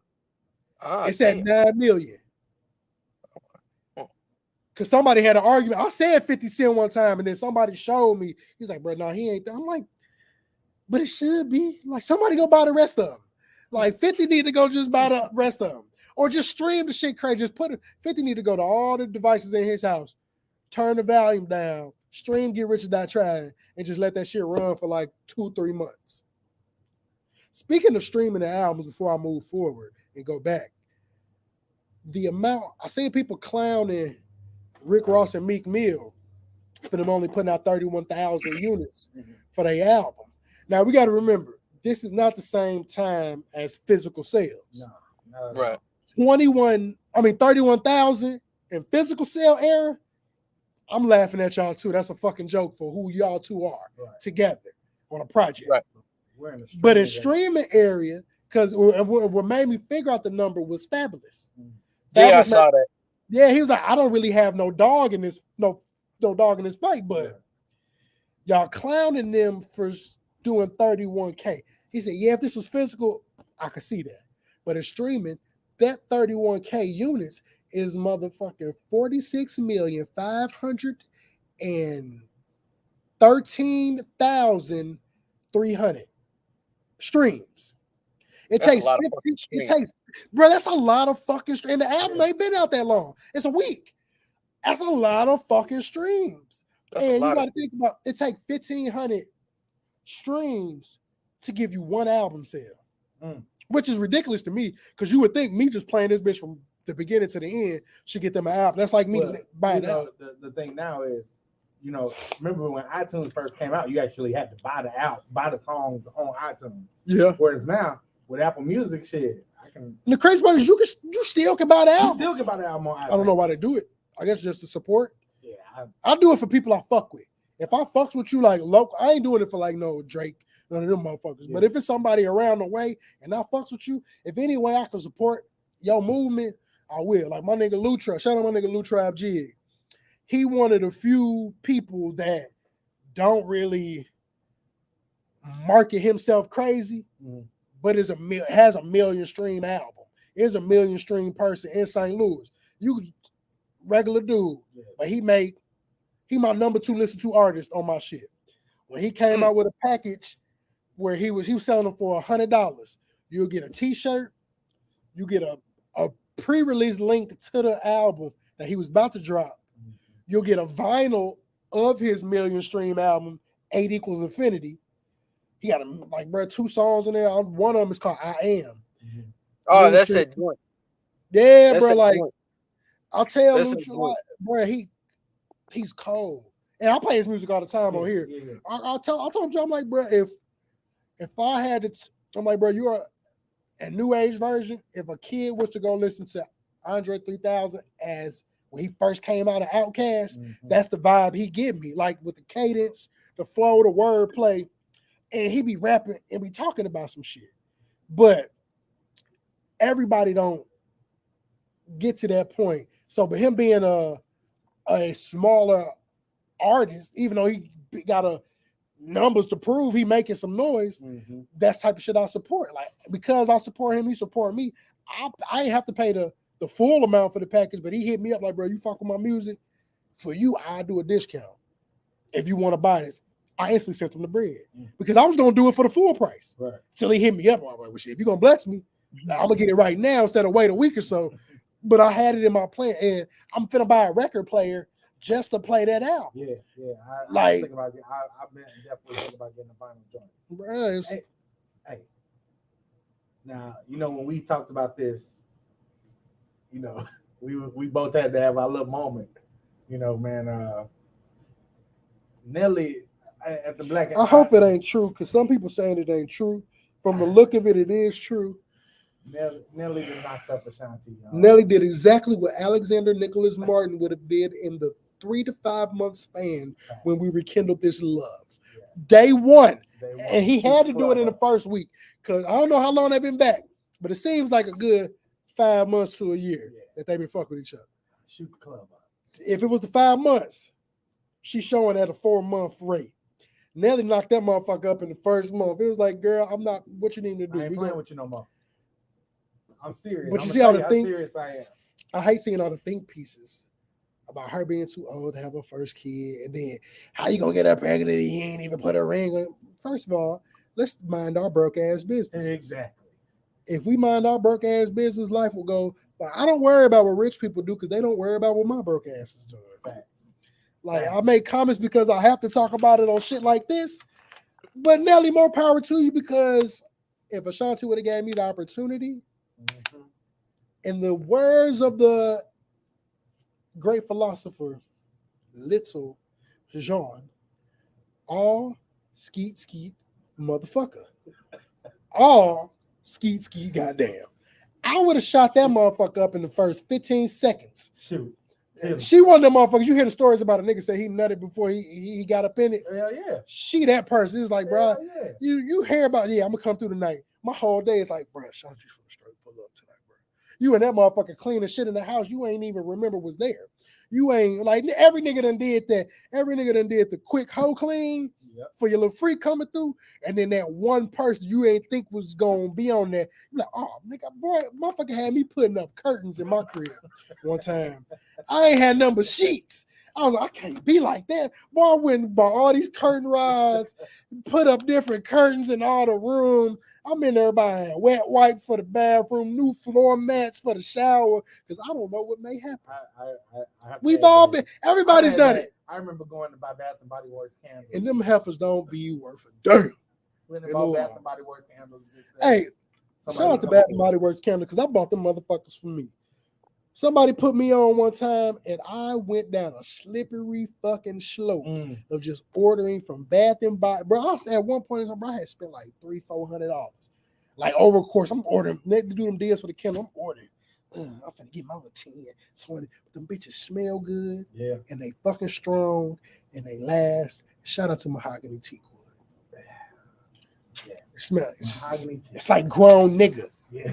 Like, grown. So you come in the crib, like you got the little girly candles you bought for when you do invite somebody over. You in the crib by yourself, like, yes, I want my shit to smell like cherry blossom today, bitch. I don't give a fuck. I don't care if you're not coming over. I would like to smell good too. Yeah. But that Mahogany Teak Wood, how you walk in the house, be like, nigga, it's my shit. I had Mahogany Teak Wood body wash.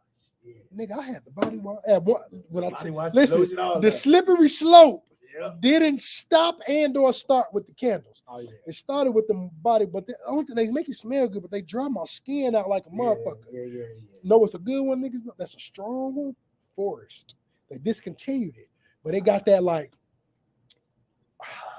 I got one at home. I got Forest was good. It's like a maroon velvety color. I know what you're talking about. I just finished that one up. Yeah, I can't think of the name. Shout out to Bourbon.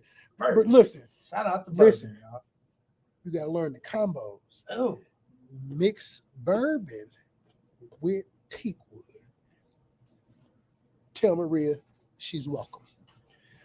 I was mixing the body wash together, bro. The smell that shit put together.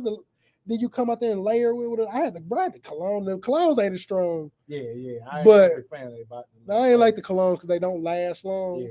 But you don't need the cologne if you use the body wash and the fucking the shea butter shit. I was in that motherfucker going lotion shit. Bro, I had that lotion shit. I'm going to the store just cause. You got to get a haircut and put on Bath and Body Works Mahogany Teak Wood and just walk through the mall. I feel like you can tell by the way I use my walk. I'm a wildest man. No time to talk. That's how I feel, bro. I feel like that shit make you got to tune the door open. Like, chef, he's a bad man. I just want a whole bunch of women from different stores to pop up their head. Shut your mouth. I only talk about Nico. Like, bro, I'm finna go buy me something this weekend, nigga. Hey, I ain't bought none in a minute because that shit was having me ashy than a motherfucker, even with the lotion. I don't know if everybody's musically inclined to have tuned into this, but Andre 3K, the new Blue Sun, reached in his first week number 34 on the top Billboard 200. Hey. I feel like it's off the strength of he's giving me so much amazing music that I owed it to him to listen to his artistic view this time around. I'm not gonna act like I'll be in the club doing this to it, but I do yoga to it. But you know what I've done to it? I've allowed I've played it the entire album for my students. when I be like, all right, it's time to get to work, and then I just I call it mood music, bro. It's meant to give you peace, tranquility. I read all the little think pieces, but it's supposed to be at 432 megahertz or something, where it's a frequency wave that's supposed to bring you a tranquil. Every song is at that level. That he intentionally did that. It's supposed to be of like a healing sound. I play it for the kids. Like when I got to be the one in the gym in the morning, we'll do jazz. But when I got the thing, I've been playing it. I started on song 1 and just let it ride. We be in there maybe 20 minutes. So I don't even think it's that long for real. They come in there, 8:45, 9:05, about 20 minutes, and I just let the shit play, bro. I do it when I be editing and I ain't got to edit to music. I just play it in the background. And it's one of them. I did it to yoga the other day before I went skating. Just close my eyes and do that shit, bro. Do that shit. I listened to it and then went to sleep. I ain't had such a deep sleep in my life. It's fire, bro. Of course, I ain't finna blow it up like, oh yeah, nigga, y'all niggas some haters. You need to open up your third eye and go buy you a motherfucking whistle and a flute, and now you shall be inclined to do this. But I think if having a bad day and you just want to chill, like you don't want to be in peace and quiet, you want music, but you don't want no turn shit, you don't want no words. I just want to close my eyes and just lay. If you really relax yourself, bro, it's meditation music. Indeed. Hey man, Derek Chauvin got stabbed 22 times. And I say that with a smile on my face. I just think karma is a motherfucker. I'm just thinking about it. Like, you remember the show Oz? I could just imagine that Adebisi ass walking. Boy, first of all, we sucking Adebisi. Adebisi used to have that motherfucking hat rolled up right here in the corner of his head like this. Adebisi. Bro, I used to be like, that nigga made a line of hats off of that? Yeah, bro, was selling them little ass corner. That's why I thought T.I. was wearing his hat like that as an old Adebisi. I fucks with that show. And speaking of jail, nigga, see murder? Monica, bring you in them sandals from that video to the front. He said it's just one of them days. It is. I need you to sit on the curb, let that big toe hang out them white sandals while they were scraping the ground, and listen to me. I want you to really, Monica, listen to me. Monica, listen to me. How in the hell did you allow a motherfucker to break your heart from jail, doing life, and you're going to put in the post again? What did George Bush say? Fool me once, shame on you. Fool me twice, shame on me. Oh, no, he said, fool me once, shame on you. Fool me twice, you can't fool me again. You fool me again. That's what it said. It's just like,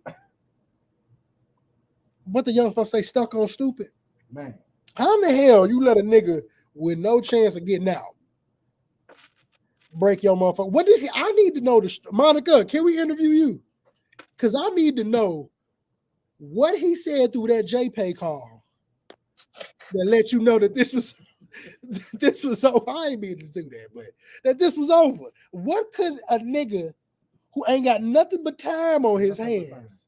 First of all, ain't nothing smoother than a nigga in jail. Because the shit that they be getting women to do, I've seen nigga pull a woman that he never knew before jail. Girl, how do y'all fall for that? How do y'all fall? I've been watching Love, but I'm gonna post that question tomorrow, ladies, and I mean this with no disrespect. But how do same chicks that be asking for men to have $100K in the bank and shit, man? But this nigga got 3 noodle packs in a pack of Haribo gummy bears in his dorm. Nigga live in a dorm with another nigga. Bro, it be some wild shit happen. Bro, cigarettes on deck, though. Bro, first of all, niggas in jail be living better than me sometimes. Hey. I seen a nigga in jail with a full Outback steak meal, and I had $20 in my account. And I said, well, I'm finna go rob somebody so I could get an Outback meal. Because how the hell is y'all niggas getting all this shit? Bro, first of all, I was Twitter. I don't like Twitter for good reasons. I love Twitter, depending on which time of Twitter. But this time, I like Twitter for X. Yeah. But X go too far sometimes because I'm scrolling. That's how I know niggas in jail everybody need to be reprimanded for this shit. Because it's a nigga in jail that got a fucking OnlyFans. And he's fucking with other niggas in jail. And I'm like, just scrolling through your timeline. And I'm like, I stopped. I wasn't even on the phone anymore. So I picked the phone back up and it was the first thing when I refreshed it. And I'm like, I just see a nigga in the camera. And I'm like, bro, what the fuck is he doing? And then you finally notice the little thing in the corner. I'm like, boom. Oh, hell no. I'm shutting the damn jail down. Because why is this nigga? And I'm like, he's blurring these niggas' faces out. But I'm like, y'all niggas allow this nigga. What if somebody see your tattoo and say, is that Antoine? Antoine, did you let a nigga named Jerome click your wee-wee in a jail cell as you came back to Brenda? And Brenda, I wonder how she got that package. How she got that itch that she can't scratch. Brenda had a baby. Y'all niggas need to be reprimanded. Everybody don't need to be there, but that nigga need to be under it. God damn it. Well, oh man, we gotta holler at my bro Adam Murphy, man, before we get him up out this motherfucker, man. I gave y'all a little brief synopsis. You may just now be tapping in, tuning in. For those who didn't get to see you in the beginning, bro, just tell our listeners and viewers a little about yourself and what it is that you do. Man, I do a lot of behind the scenes marketing music for a lot of people, man. The first people I ever did their album now, they can sell it on eBay from $500 to $1,000 and they'll get it from Europe. The second person I ever worked with was Freddie Gibbs. Okay. Ooh, he going out. Hey, tell your boy stop going outside over the porn star. That ain't my boy, man. Oh. That ain't my boy. I just been keeping my mouth shut because like I said, I really do run with Vice Lords. Some of my guys in Gary be watching this back. He Lord. I know he Vice Lord, so I feel you. So, my guys out there, like the guys when I was out in Gary, the guys used to come to the studio, pick me and my boy up, watch our back, all that shit. They running with them. So I keep some shit to myself due to that fact. I feel it. But Freddie Gibbs was the second person I ever worked with. We got his shit popping through Midwest Mixtapes. A lot of message boards, man. A lot of message boards. I'm talking hitting that translation button, man, to see what these motherfuckers in Russia were talking about. People in Germany, France. I would say I was probably the first one easily in St. Louis to create email blasts and just shuffling the music to DJs online in a major manner like that. The thing that everybody always talking about, the playlist, they got that shit from me. I was doing that back in the college days and shit, cause when Twitter started, when we were doing the show, as the songs were playing, and I'm playing off the computer and my flash drive, boom, we just so the station would know what we're playing too. We had to write that shit down. So I just turned around and I put it up on the website stlhiphop.com. At the time, they had a nice blog section. I used to do that shit all the time. Okay. Yeah, I just do a lot of behind the scenes marketing and shit. I do a lot of records, all that shit, like the DJ Khaled type records. I've been doing that shit for years. I just never put Midwest Mixtapes on it till recently and shit. But this coming year, we got a lot of shit coming up. I work a lot with T-Dubbo. Okay. We got a lot of T-Dubbo. We got some hot shit coming with him. The one thing I really want everybody to know, man, is I bought the rights to the group Deadly Deuce. I don't know. Are you I ain't never heard of them. That man, well, yeah, they was like, this is like 94, 95. Okay, yeah, I was little. Yeah, this is before the St. Lunatics. This was like, remember that time? Ever seen that Beef DVD? And Nelly was like, I was the first one to ever put dirty on. No, he's not. No, he's not. It was Deadly Deuce. The person that put out Deadly Deuce is you know who Phil Assets is? Yep. He was the man behind Deadly Deuce. Okay. He just never put the shit out. It was always on like he just never put the shit out. I bought the rights from, you know, I just hit him up and was like, hey, I just gave him an offer.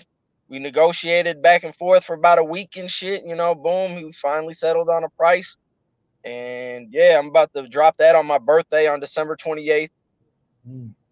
That's so, fire. That's fire. That's hella dope, bro. Yeah, but I mean, so I mean, you kind of segueing into it, bro.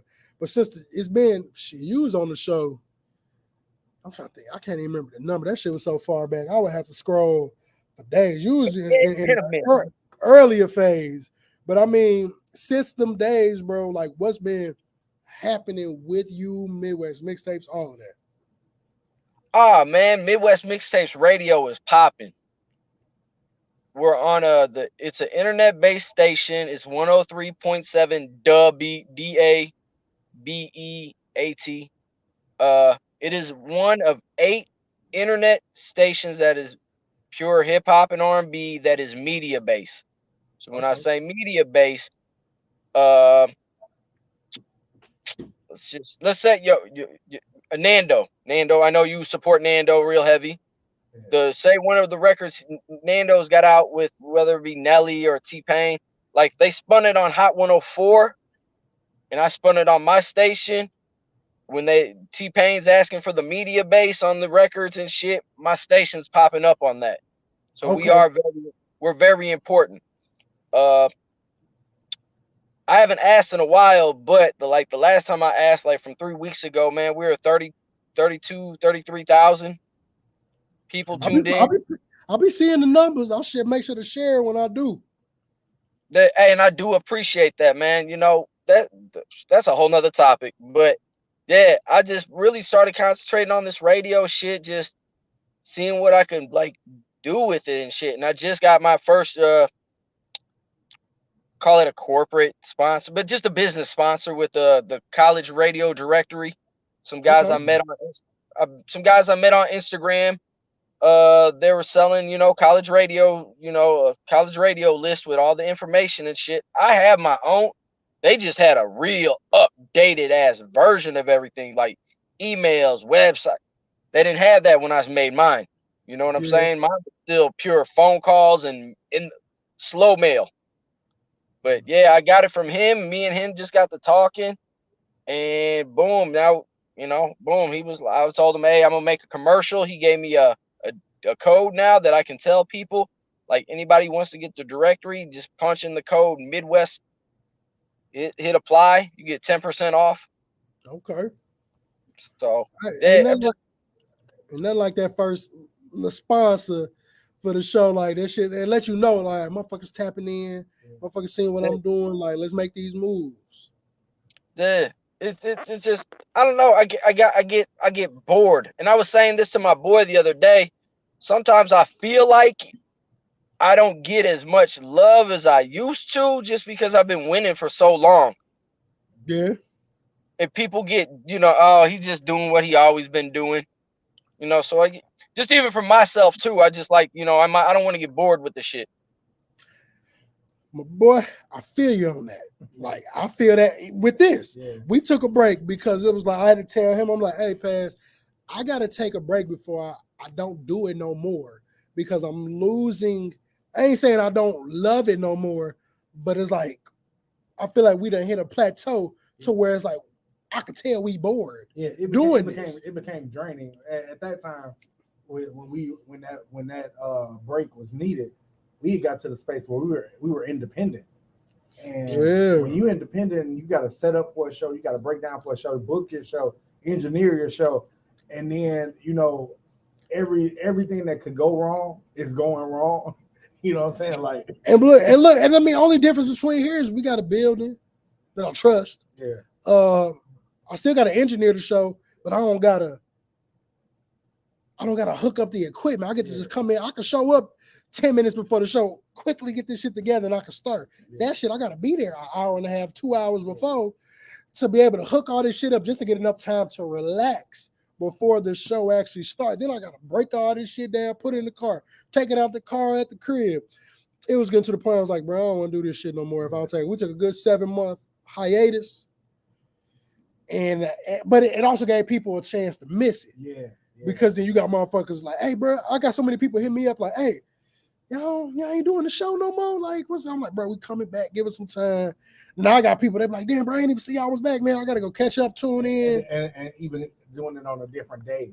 Yeah. Was something different, to keep it, our schedules were changing, but it allowed us the opportunity to be like, hey, you know what, new night, tap in. Same time, new night. Yeah. But I understand that, not even to interject, but I get it. Because when you've been doing something for saying, you've been doing that way longer than I've been doing this, we've been doing this as a tandem. It's just like once you hit a goal, if the next goal don't come within a certain amount of time, or you just doing the same thing and everything's the recipe is working, it's just like, God damn, it's like I'm getting bored, man. I gotta switch this shit up, or I'm not gonna have that same love for why. When I tell people, never forget your why. Mm-hmm. I was starting to forget my why for why I wanted to do this shit. And if you lose that, you lose everything for what you're doing. Yeah, hey, and that's another thing also too I've been really doing a lot lately these last couple of years is going to these different Midwest cities I've never physically touched. Yeah. Like, I could go to Chicago and I know that place like the back of my hand. I know what neighborhoods to go into, what neighborhoods not to go into, know which ones is, but that's why I've been taking trips out to Cedar Rapids in Iowa the last couple of years. Hey, I used to live there for 8 months. Hey, you want to hear something so funny, man? I took T-Double out there this past summer, and we were just cracking jokes. And he was like, Adam, I don't think I've ever been to a place that was so white. And I was like, we're in Iowa. And I was just like, I was like, dude, I would assume Iowa is probably, I'll give anywhere, a 10%, 90. I said, man, it's probably like 90%, 10%. I was like, hold on, never mind. Make that 89% white. Then the rest, is minority. You got to give that extra percent nowadays because of Mexicans. Yeah. Sure enough, he looked it up and he was like, damn, you're right. It is 89% white. But then I was like, that makes a lot of sense. The Iowa caucus when it comes to election. Yep. You got to go to, so Cedar Rapids got a black area. Because I forgot the name of the street, but I lived there in 2014. I stopped living there January 2015 when I moved back to Jeff City. And I was there for my son, mama job, and relocated us from my training in Nebraska it was either there or Sioux Falls, South Dakota. Hell no. That shit was too, Cedar Rapids was hell no too. But that hell no was 3.5 hours from the Loop and 4 hours from Chicago versus 13. So I can still get my son and all to where I need him to be, grandma's house, all that type of shit. But Cedar Rapids, bro, is a strange motherfucking place, to say the least. So y'all, I remember you telling me about it. You went out, was it like some music festival or something? I remember you telling me that you invited me. Yeah. Hey, man, go with me next year, man. I'm gonna go again. I'm bro. I know some people out there still. This past year, it was I took T-Double up there with me, my guy KB365, and then KB. Shout out to KB. Zeus Rebel came with too. Shout out Zeus Rebel. That's my boy too. It was funny. I walked in the door and there was one of Zeus's team members and shit, and he just started laughing. And I was like, what's so funny? He was like, I should have known better. I was like, huh? He goes, Zeus called me at the last minute to, to come up here and shit. And he goes, I should have known you had something to do with this shit, and I just started laughing. I fucks with Zeus. I saw Zeus and, we, my guy had us really going on. You know, we were like he had the St. Louis acts as like the first acts. So there was a good 40, 50, 60 people in there, you know, but for anybody in St. Louis, for an indie, that's a nice fucking crowd for independent artists, especially if you're coming from St. Louis. Yeah. And I'm just sitting there, I kind of like, you know, stood next to Zeus, and he was looking around. I'm looking, I was like, you understand now that what I was talking about? He was like, yes. Yes. It was just fans. And we just getting out of town. Listen, I would rather have 60 people that love music and are pure fans of music, indie culture, local culture, than to be in a room with 500 people and they only came to see the main person. Yeah. So they not fucking paying attention to your set and whatever else you're doing. The numbers look cool for you, but it doesn't give you the validation you need as an artist to make it seem like motherfuckers is trying to hear you. At that point, you got to make motherfuckers hear you. Right. So, shit, I went out to Columbus, Ohio. They got a nice, you know, the shout out to Only Happens in Ohio. They're like one of the biggest media outlets in the state of Ohio. Shit, who you connect me with? Was it Hood Talk? Hood Illustrated. Hood Illustrated. Shout out to Hood. I was just out in Flint, Michigan this past summer. Shout out to them. Shout out to, what is it, D-Boy Chase? Yeah. D-Boy and P Dot. Yeah, they just dropped another project too. Them two, man. Them two are the most consistent indie artists I've come across. I fucks with they shit, man. Shout out to dude with him, Brandon, too. Yeah. Because he used to, I was still keeping in contact with him here and there. He'll send me some shit. I'll send him some shit. They was good people. I popped up here one time and just did an impromptu interview because Adam called me like, hey, bro, I got some folks in town. I know your show on this day. Anyway, we could just sit down and talk to them. I was like, fuck it, let me holler at them and I'll make it happen. We came down here for about an hour. They was good folks, good people for sure. Yeah, I even stopped in Detroit on the way back from Flint when I was up there for a weekend. I went up there. Yeah, I'm just more on some traveling to the cities I haven't physically touched yet. Because all them other cities I'm good in. Like, I'm good. Like, I've had artists from St. Louis go up to Chicago and they get around certain DJs and you can't say, oh, St. Louis. The first thing they're going to ask, man, hey, you want Midwest Mixtapes? Midwest Mixtapes? No, you. Hey, motherfuckers going to realize soon. Hey, so Adam, how did the Sunday night show come about, man? But, man, to be honest, the program director, DJ Shad, he's been asking me for years. He was trying to get me out of college radio for years. Sorry. I was so comfortable up there. And I didn't, but COVID shut it down. And then my guy from Chicago, DJ Showtime, he just hit me up on some, hey, we're going to do a radio show together. And I was sending him the music. He was putting the mixes together. This shit was just crazy. It just, the numbers, when I saw the numbers just building week after week after week. That's what I'm going to ask you about that, because they usually be doing, I've caught it before. So it's mainly just music. There's no like actual host to it. Man, I do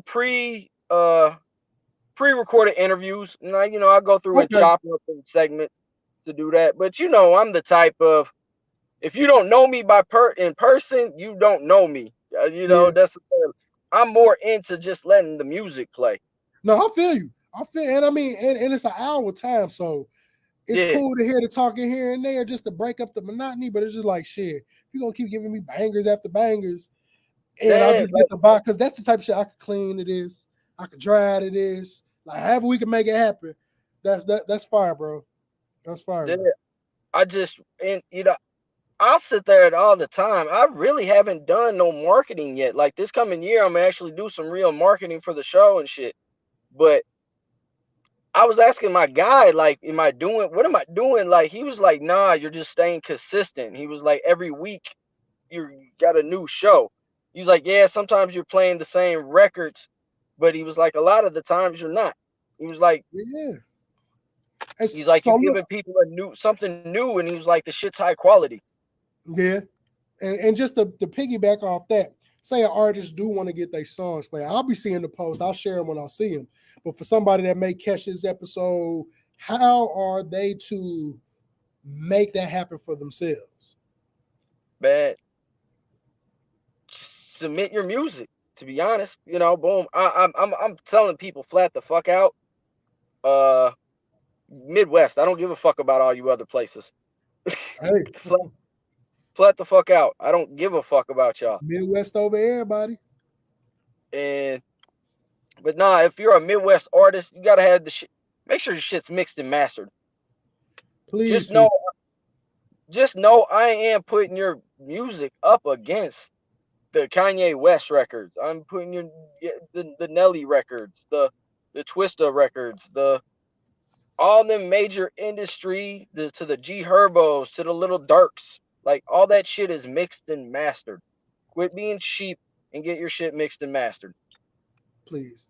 So look, we had somebody say, and shout out to my worthy Masonic brother, Soul Talk Nando, dope poet, dope rapper.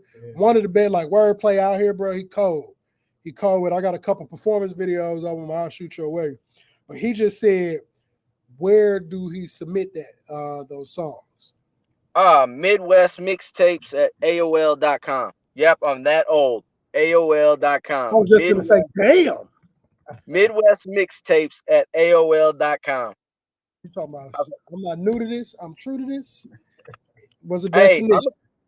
Hey, for real, man. I've been on AOL for so many years, man. Like, me and Freddie Gibbs, like, I thought they got rid of that shit.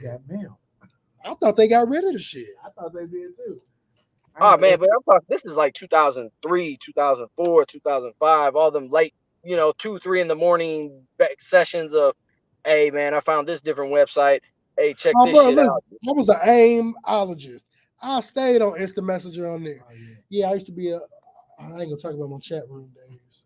That's another topic for another. I had to tell my students today about a chat room situation. Listen, boy, I used to be in there. ASL, age, sex, and location. I would never say where I was from. Location. I was always a nigga from Harlem, New York. That's my alter ego. If I could be from any random city, it'd be Harlem, New York.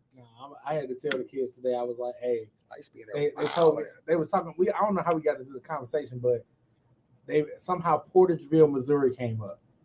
And I was like, Portageville, Missouri. I remember I got a whole ass whooping because of Portageville, Missouri. And they was like, what? I was like, yeah. I met this girl in the chat room. She said she was from Portageville. I was like, oh, shit, that's in Missouri. It got to be close to St. Louis.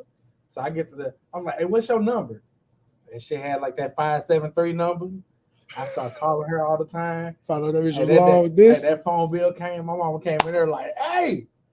And was like, boy, who the fuck is you calling in Portageville? Get that leather. That's crazy, bro. How long distance used to be like the city over versus state to state. Now you could call a motherfucker in Mexico for free. Hey, the motherfucker called. I definitely called international. So look, we kind of touched on local scene artists and all that, bro. Just somebody from your standpoint and point of view in the industry. How important do you feel it is for up and coming artists to get out and network with their peers and those above them? Oh man, it's so important. Like right now, St. Louis artist named Crydine. He's got a song feature with Big 30. He's going crazy on streams. I'm talking, he been for the last 6-7 months.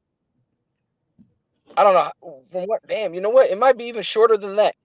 He hasn't been less than 15,000 monthly listeners. And this is somebody who, I want to say the max I saw him at one point was maybe 100 monthly listeners, but now he's on like several playlists. Like, he's getting a lot of attention.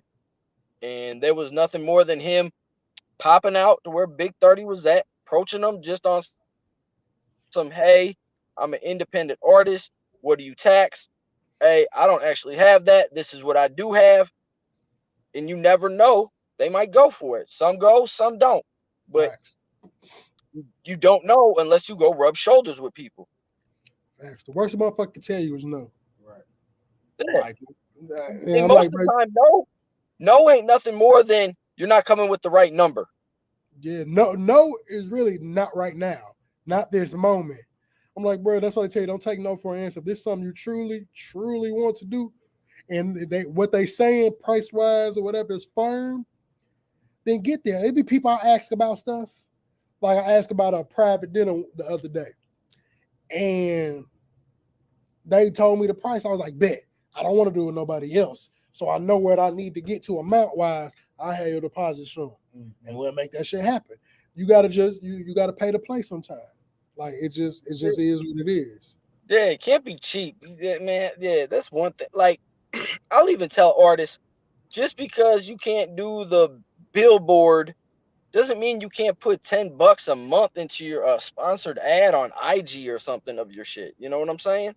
Yeah, start somewhere. Do something. Start somewhere.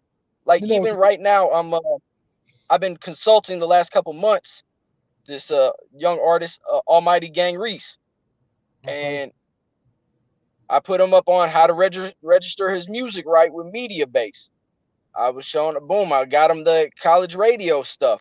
I just showed him all just the little stuff that like you can be doing on your own to create your own buzz, and then that way you can get yourself together to when it's time to go take that South by Southwest trip, or boom, going down to Atlanta or to like a coalition DJ event, or just like you're ready to go. Like even last year, we went down to Atlanta for the coalition annual.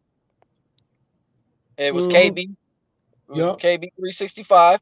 And I let them know, like, hey, don't worry if people aren't looking at you as a superstar. Don't worry about anybody else. Like, just because there's a bigger name person there, you probably have better numbers than these motherfuckers.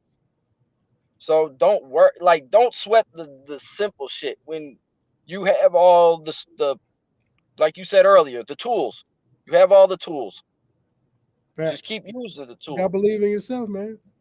Yeah, you gotta believe in yourself. Like when I was going up to Chicago all them times from late 2003 to 2009 on a regular, when I mean on a regular, dog, the only money I had sometimes was just the fucking gas money. That's it. Yeah. That's it. It's how bad you want it. Facts. I've been there. I understand. And I wanted it. I wanted it bad. I still want it. There's still a lot of shit that I haven't got yet. Like I've yet to get a plaque. I want a plaque. It's coming. That motherfucker's coming. So what do you feel is missing from today's music? What's that? What do you feel is missing from today's music? Soul. Creativity. That too. But shit, I want to start with just soul. Like they've taken a lot of the soul out of the music. As much as people try to blame drill and shit, you can't blame that shit. That was really their environment. That's their version of that's their soul. They pouring out what they know. Like they doing what they supposed to do. It's toxic. But I'd say people with soul, maybe a little bit morality, but at the same time, there's nothing going on that wasn't going on when I was a fucking teenager. Facts. Yeah. History ain't doing nothing but repeat itself. This ain't drill music ain't nothing but updated, faster gangster music. Like the same shit that these little niggas talk about, y'all, they just say it so much more graphic without the wordplay. Back then, it was a story that was being told. So and a lot of them stories, I could 100% say y'all was doing it. They was telling stories of other people's lives and all that. These little niggas be telling stories from a point of view of, nah, bro, I was doing that shit. Right. I was like, oh, you got King Von. I mean, rest his soul, but shit, that motherfucker is known to have 10 bodies. Like, it was just rapping. about the shit. They be like, they taunt and flaunt that shit. And it's just like, bro, that's their environment. And I believe 90% of them kids, you could tell, Ah, shit. Hold on. You could tell like some of them motherfuckers really be about that shit. You could tell when somebody got a facade to them. But like outside of like Chicago drill, I don't believe it too much. You could tell certain people in other areas, but it's like because they start, got New York drill, they got UK drill. Like, nigga, I'm not finna listen to you. I've been to the UK. Hey, I know it's some slums though. I ain't saying it ain't no slums, but it's the fact that y'all just developed the style because y'all came across Chief Keef. Yeah. Now that y'all try to act like it's a regional thing, like, bro, ain't nobody checking for that shit over there. Hey man, me and Maria was walking through them slums in the UK. I was like, hey fam, I don't feel safe. I done left outside on Wabada when niggas was shooting dice at 1 a.m. under the street light. Hey. Nothing worries me more than that, because the first thing I said is, why are you niggas gambling this late? Yeah. I ain't worried about shit past that. On the West and only on the West. But I agree though, bro. So bro, artistry, creativity, it's just a lack of care, because it's so easy now with the internet. Some of you, I'm motherfucking like, yeah, bro, I just started rapping 2 months ago, and then it be on, but the longevity don't last. Yeah. And that go with the whole shit I preach every week, going viral. That's what a lot of these artists do. They'll go viral off of that one song and don't know how to make that shit work for them. The best person I've seen go viral off a song and make that shit work, that nigga T Grizzly.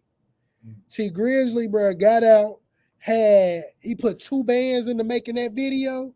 He was working as a fucking golf caddy at the time, like, had the bread. He's working, they watching it while he at work. First time putting out a song, this motherfucker just go up. He's like, damn, bro, first day 50,000 views. Then it just took off from there. He said, bro, I was getting booked to go on tours, like going to shows. I'm getting paid $50K for a show. I have 1 song. And motherfuckers was giving me that bread because that 1 song was bringing hella people out. He's like, to the point I had to start finding another song. So the way he figured out how to transition. Now, he just put out a song with Chris Brown and Mariah the Scientists, shit fire. And he been making consistent music. It's just like, you got to know what to do with that random claim to fame. You can't just start rapping 2 months ago, you blow up tomorrow, but you didn't have no plan because you didn't take that fucking shit serious. Do you wonder why the little bread you get be gone? Hey, Sexy Red's a great example. Hey, stay down till you come up. Sexy Red is a great fucking example. Facts. All the pieces were in place for, if this hits right, we need to be ready to just run. Hit right. They Shakira Richardson that shit. Hey, shout out to Wicked Films, because that's what made it pop. Dude out of Memphis that do like mic performance things. She booked him for one of the performers. Shit, I think she did at the Beauty Supply on West Florida. Or probably on the north side somewhere. But straight shot at the Pound Town. Before that, that video went so viral, I didn't even realize there was a real music video of the Pound Town till like a year later. Hey, you know what? I'm gonna give y'all a little something. This is some behind the scenes shit. And this is why I don't necessarily listen to her music. I played on my radio show, but what I respect about her, and I'll have no problem arguing and defending her. Not this summer, but July 2022. All right. You know how we have guest DJs for the holiday mixes and shit? 4th of July weekend. A bunch of the DJs that I do know got a text message from old boy D Green at the time. D Green was there. This is before he left. He gave them a list of St. Louis and East St. Louis artists they could not play. Sexy Red was one of them. KB3, shout out to my man KB365. He was another one on the list. That's how we knew about the. Damn.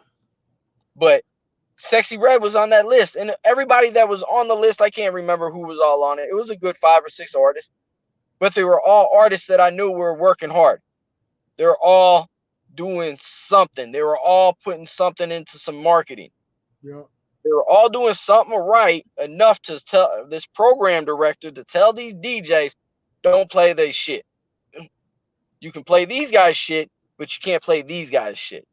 So, and look at her now.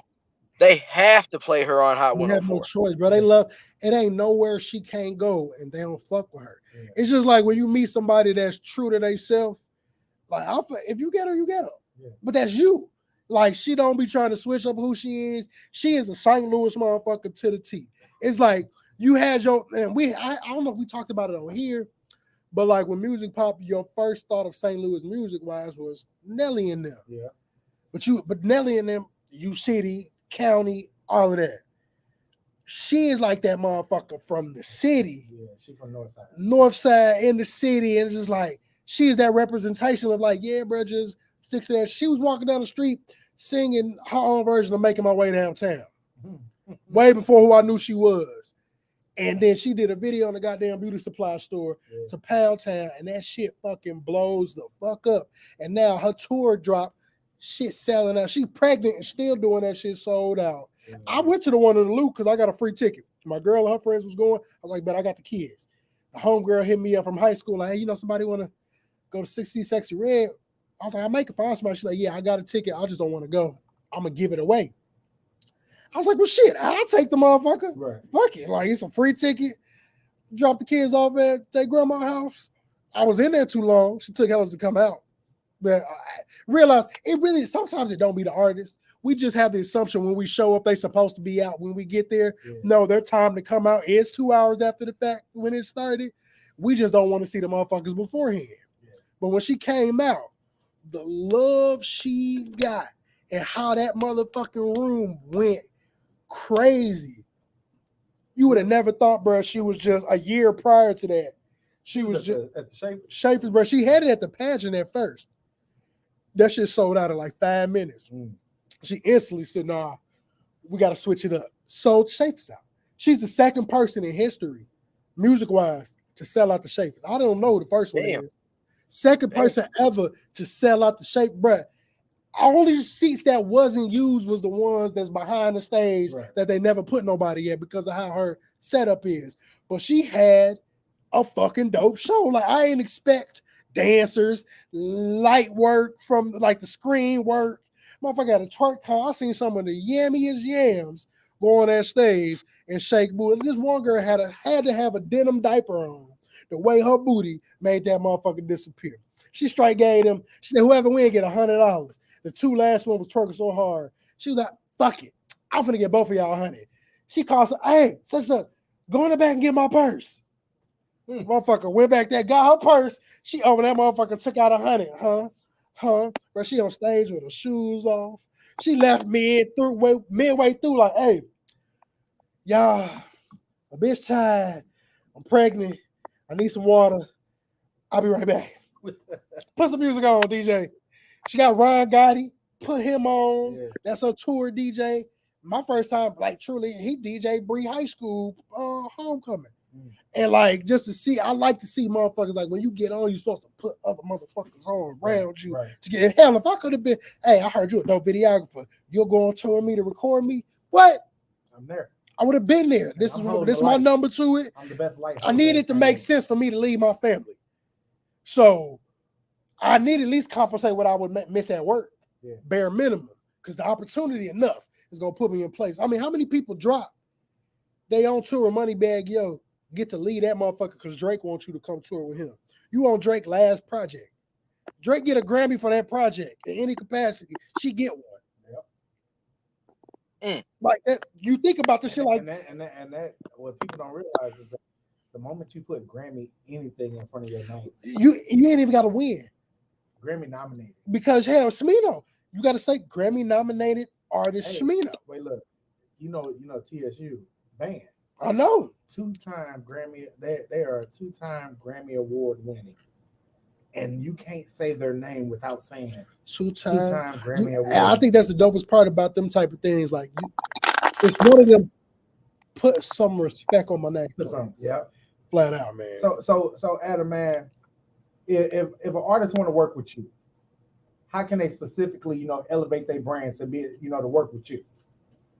Oh man, you can be the bottom of the barrel, man. I don't give a damn about that shit. Like I said, I took a group nobody really even heard of. Now they can sell their debut album for $1,000 a pop. You know, I can't take that back. My dudes did get put on by Kingpin Skinny Pimp. I gotta take that back though. Kingpin Skinny Pimp. Know that name. Yeah. But nah, you don't have to be popping and crazy popular. I don't give two shits about that shit. That don't. So That look, don't. like, say I'm an artist. I would say you just have a budget, have an idea of what you're trying to do with me. If you don't have any idea what you know, be able to listen. Like zip your mouth and listen. And figure out what you know, boom, I might give you an idea too of what you want to do or what you can do and shit. Like this, my guy Almighty Gang Reese, when he hit me up, I really told him, okay, it sounds like you just want some consulting to know what path you should be going down, or at least I can guide you along a path of, hey, you need to have this done, and this done. Then, you know, boom, here you go. I just basically, I told them, what can you afford? Say a number to me. Say a number to me that you don't think you're insulting me of my time, but also, you know, be realistic. It's be a number that you know you can handle for the amount of time that you do want to work. Facts. Don't put yourself in a bind. Right. Yeah. Like even I want to say just not this past 2022, I was consulting the artist Pat Goon. Okay. For a whole, I think we did like 10 months. We were supposed to do a year. He just hit me up and was like, "Hey, no." Then you know, December with Christmas. I told him, man, I was like, "Are you satisfied with what we accomplished this year?" He was like, "Damn right. You showed me a lot of things. Got me, you know, boom. You gave me a lot of good advice." He was like, "Yeah." So, but even when I hooked up with him, it was like, "What can you afford?" Be honest with yourself. Don't put, like you said, don't put yourself in a bind. But at the same time, I Don't waste can't my never, time either. yeah. But at the same time, like shit, just because I'm consulting you, I'm not gonna tell you the price, dude, you paid me. But of that money that he gave me, boom, I sent the money to the college radio directory. You know, boom. To he needed an EPK. I paid my gal out of that money. My gal makes the EPKs for me when people want, you know, come to me for that. I paid her to do that. So, you know, I'm not pocketing everything, but that's because I want shit done in a proper way. If you need something done, hey, I need to have the money. But you know, boom. But if you told me like, oh, all I can afford is $50, okay, cool. You're not gonna get the full blown shit out of me, but I'm gonna give you something to where you can work something. Sit down and talk. That, $50, we can have a nice long conversation, and I can provide you with the tools to do what you need that, to do on your own. yeah, just even like, cause when I said shit, when I got that college radio directory, like I said, 90% of the stations on there I already knew about. Yeah. But his shit was updated. But I'm from that generation of, hey, I don't have money to get on the Hot 104s and the 100.3 the beats. I heard about, you know, just being on message boards and these indie artists on there talking about, you know, college radio. Boom, that piqued my interest. I got online, Googled college radio. There is thousands upon thousands of college radio stations, but not all of them play hip hop. Yeah. I called every last one of these stations to figure out which one of y'all play hip hop. Hey, KJLU, Lincoln University. Yeah, they was on there. Shit, Flow Valley. That's how I found out about Flow Valley. I never knew nothing about no. I did not know Flow Valley had a fucking college station. That's crazy. Shit, I didn't know that either. Look, things. The more you know. Yeah, just if anybody wants to work, man, I'm very open to work with shit. So you know, make it happen. I don't care. I don't care if you a Crip. I don't care if you a Blood. I don't give a fuck you GD. I don't give a fuck you Vice. Look, I don't give a fuck about none of that shit. Just don't bring me into that shit if it ain't got nothing to do with me. Facts. But yeah, you don't have to be a popular ass artist to work with me. You not. I'll turn you into a popular fucking artist. Shit. Yeah, I heard that. Just shit. Yeah. Just have an idea of what you trying to do and have a budget. Know that you need a budget. You're gonna have to spend money one way or the other. Because at the end of the day, if all you're getting done is free shit, nothing equals nothing. I hate to tell people that, but nothing equals nothing. People be wanting to own 100% of nothing. I'm like, bro, don't owning 100% of zero. Oh, man, is nothing. Man, let me tell you, man, that's a great. I mean, you ever saw the movie Bugsy Siegel? No. Okay, when he first went out to L.A., the big guys in New York sent him out to L.A. and they were getting those gambling lines all together. Those little call in for the bets. He walked in, he told these dudes flat out, "Hey, we're taking over your shit. We're taking 75, you're getting 25. That 25 we're giving you is so much more than your 100% alone. Like, don't be scared to do business with people. You artists, if you own your records, you have 100% of your publishing. Don't be scared to give somebody 10% of your publishing on a record." Yeah. Like, there's so many ways to negotiate shit. But like you just said, hey, me owning 75% and you having 25% could be more than that 100% that you would have just by yourself. People just like the sound of ownership. Like, I own this. I'm like, but if you don't know how to manage it, I'm like, nigga, you have 100% of zero. I would rather own 50% of $1 billion company than to have 100% of a company that makes 1,000. Hell, your company can make you 100% of $1 million, still ain't more than 50% of $1 billion. So it's just like, it's just really, you got to look at the numbers like that. But bro, like, what's next for Midwest Mixtapes? Man, just I got a lot of shit coming with T-Dubbo. I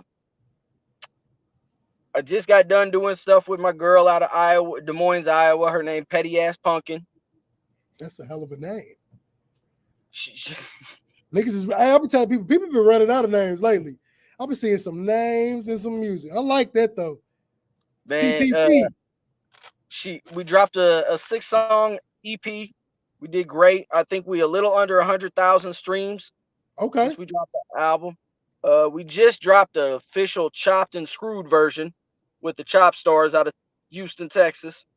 Shout out to Texas. So a lot of music. I think I got some stuff. Me and Rocky Maverick have been talking a lot lately. Shout out to the bro Rocky. I fucks with Rocky. Solid dude. Gonna get in the studio a little bit here soon. But I'm really gonna put a lot of effort in putting Midwest Mixtapes radio out there even more. Like I said, just sponsored ads and shit. I'm looking to possibly do a billboard run, do a billboard 1 month in Kansas City, do one in St. Louis, do one in Chicago, Indiana. You know what I'm saying? That wouldn't be bad at all, though, bro. So I'm at that point in my career that I can doing a billboard would be a lot of fucking sense. It would, bro. It'd be because shit on billboards. Like, I'm forced to look at it. Like, hell, I saw all them billboards about them people wedding. Oh yeah. Just for me to end up at my part-time job working the actual wedding. I kept joking. Oh man, I'm gonna go to that motherfucker. I want to go to that shit. That shit look lit. Then I showed up at that motherfucker. I was like, this the people from the fucking billboards, and the shit was everything I thought it was. Yeah. It was crazy. So it's a good ass way to get that out there.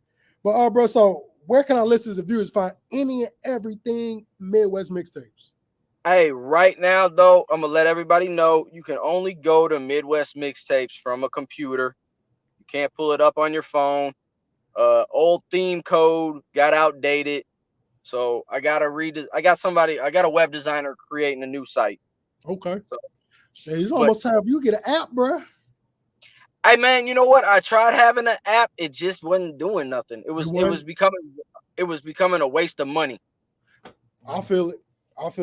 Internet. I mean, honestly, unless it generates something, I'm gonna go to a browser. The only reason I go to certain apps is be like shoot shit because it make it easier and faster. But I'm a browser nigga. If some pull up something through something else, I'll try to send it to the browser to go through that. And the only reason why I look at, I was gonna say, Maria builds websites, and so when I see her building websites, she takes the time not only to build the desktop version, but then she'll go in and build the mobile version. Because a lot of times people put that website out there and they don't have a mobile version, so it look weird on your phone or something don't work right on your phone. And so she takes the opportunity to go, all right, here's your desktop version, here's your mobile version. And that's always important in terms of having access to good information. And that's what happened to my shit. The mobile version, the theme of the web page just is outdated. And the person who created it, went ghost. Oh damn. Yeah. Shit happen like that. That'd be the bad part about shit like that. Yeah, so just a new design. I'm getting a new design, and like I said, Midwest Mixtapes Radio every Sunday night, 1037 DABEAT.com. Sunday nights, 8 from 9. It's a quick listen, boom. Like you said, it's very rare that I do interviews, but if I do have an interview, it's gonna be somebody with a really deep, a real good name. Like I had Nella D from 411 Uncut. I've had her on the show. Bootleg from Dayton Family. I've had writers from the Source magazine back in the day, Yo Raps magazine, all that shit. Like, if I have some interviews, it's gonna be some real good interviews. I feel that. Other than that, it's just gonna be some real good music. I feel that, bro. I definitely feel that shit. So I mean, y'all, we gotta clap it up for Adam in the interview part, but it's a new part that's a part of the show that from the last time he was here. Past Master. Hey man, Adam, it's my favorite part of the show. It's called the rapid fire. It's like a good game of spades.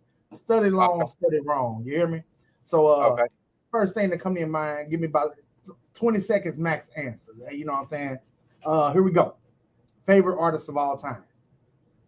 Kingpin, Skinny Pimp. Dream vacation. Aruba. Favorite city to network in. Chicago. Most influential person in your life. Damn. I just buried her in April, man. My mother, rest in peace. R.I.P. Favorite food. Mexican and Italian. Favorite album of all time. I knew that was gonna take you a minute. Damn, what genre? That's up to you. You get one look. You got to get in the car tomorrow, drive to the city. Yeah. Drive to the shop. You got only one album to play on repeat. What we listening to? Man, Do or Die, Picture This. Something told me you was going to say Do or Die, Twister. I just said that in my head. So I normally we ask if everybody had one wish, but I got something different for you though. Okay. Give me your Mount Rushmore of artists. 4 artists. This is your 4. Mount Rushmore, greatest of all time. All right.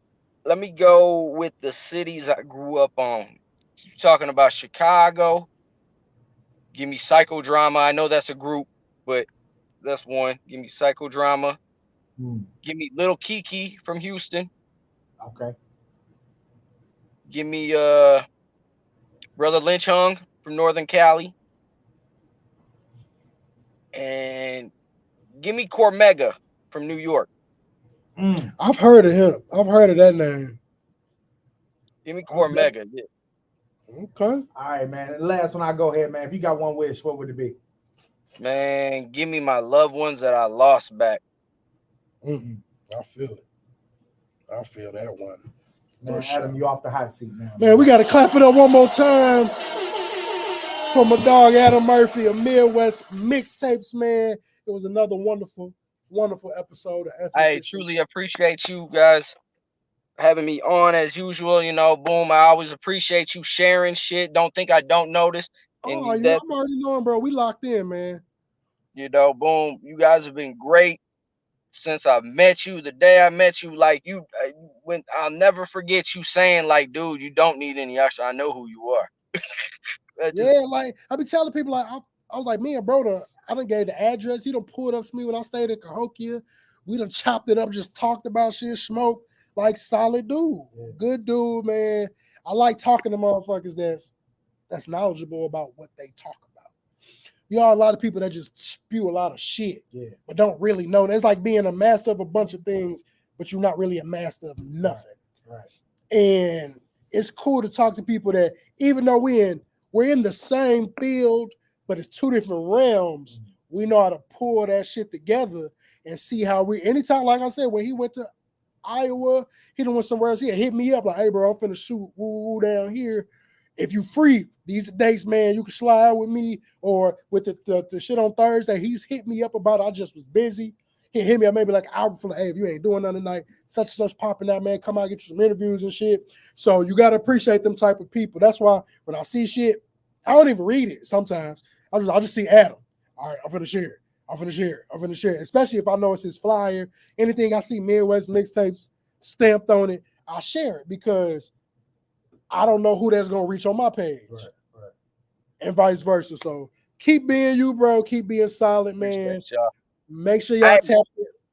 I definitely also too want to give y'all one of the very few Black African American media outlets that actually give me support in this city, and I do appreciate that.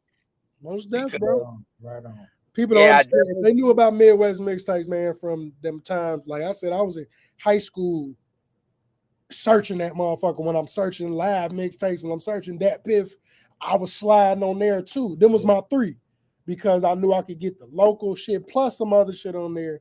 But I knew I could get stuff on here that I couldn't find on them other major sites at the time. So it's a part of my upbringing. And just to meet bro later in life, it's been love since. Yeah, appreciate it. Most definitely, bro. So we gonna holler at you, bro. We appreciate you tapping in with us tonight.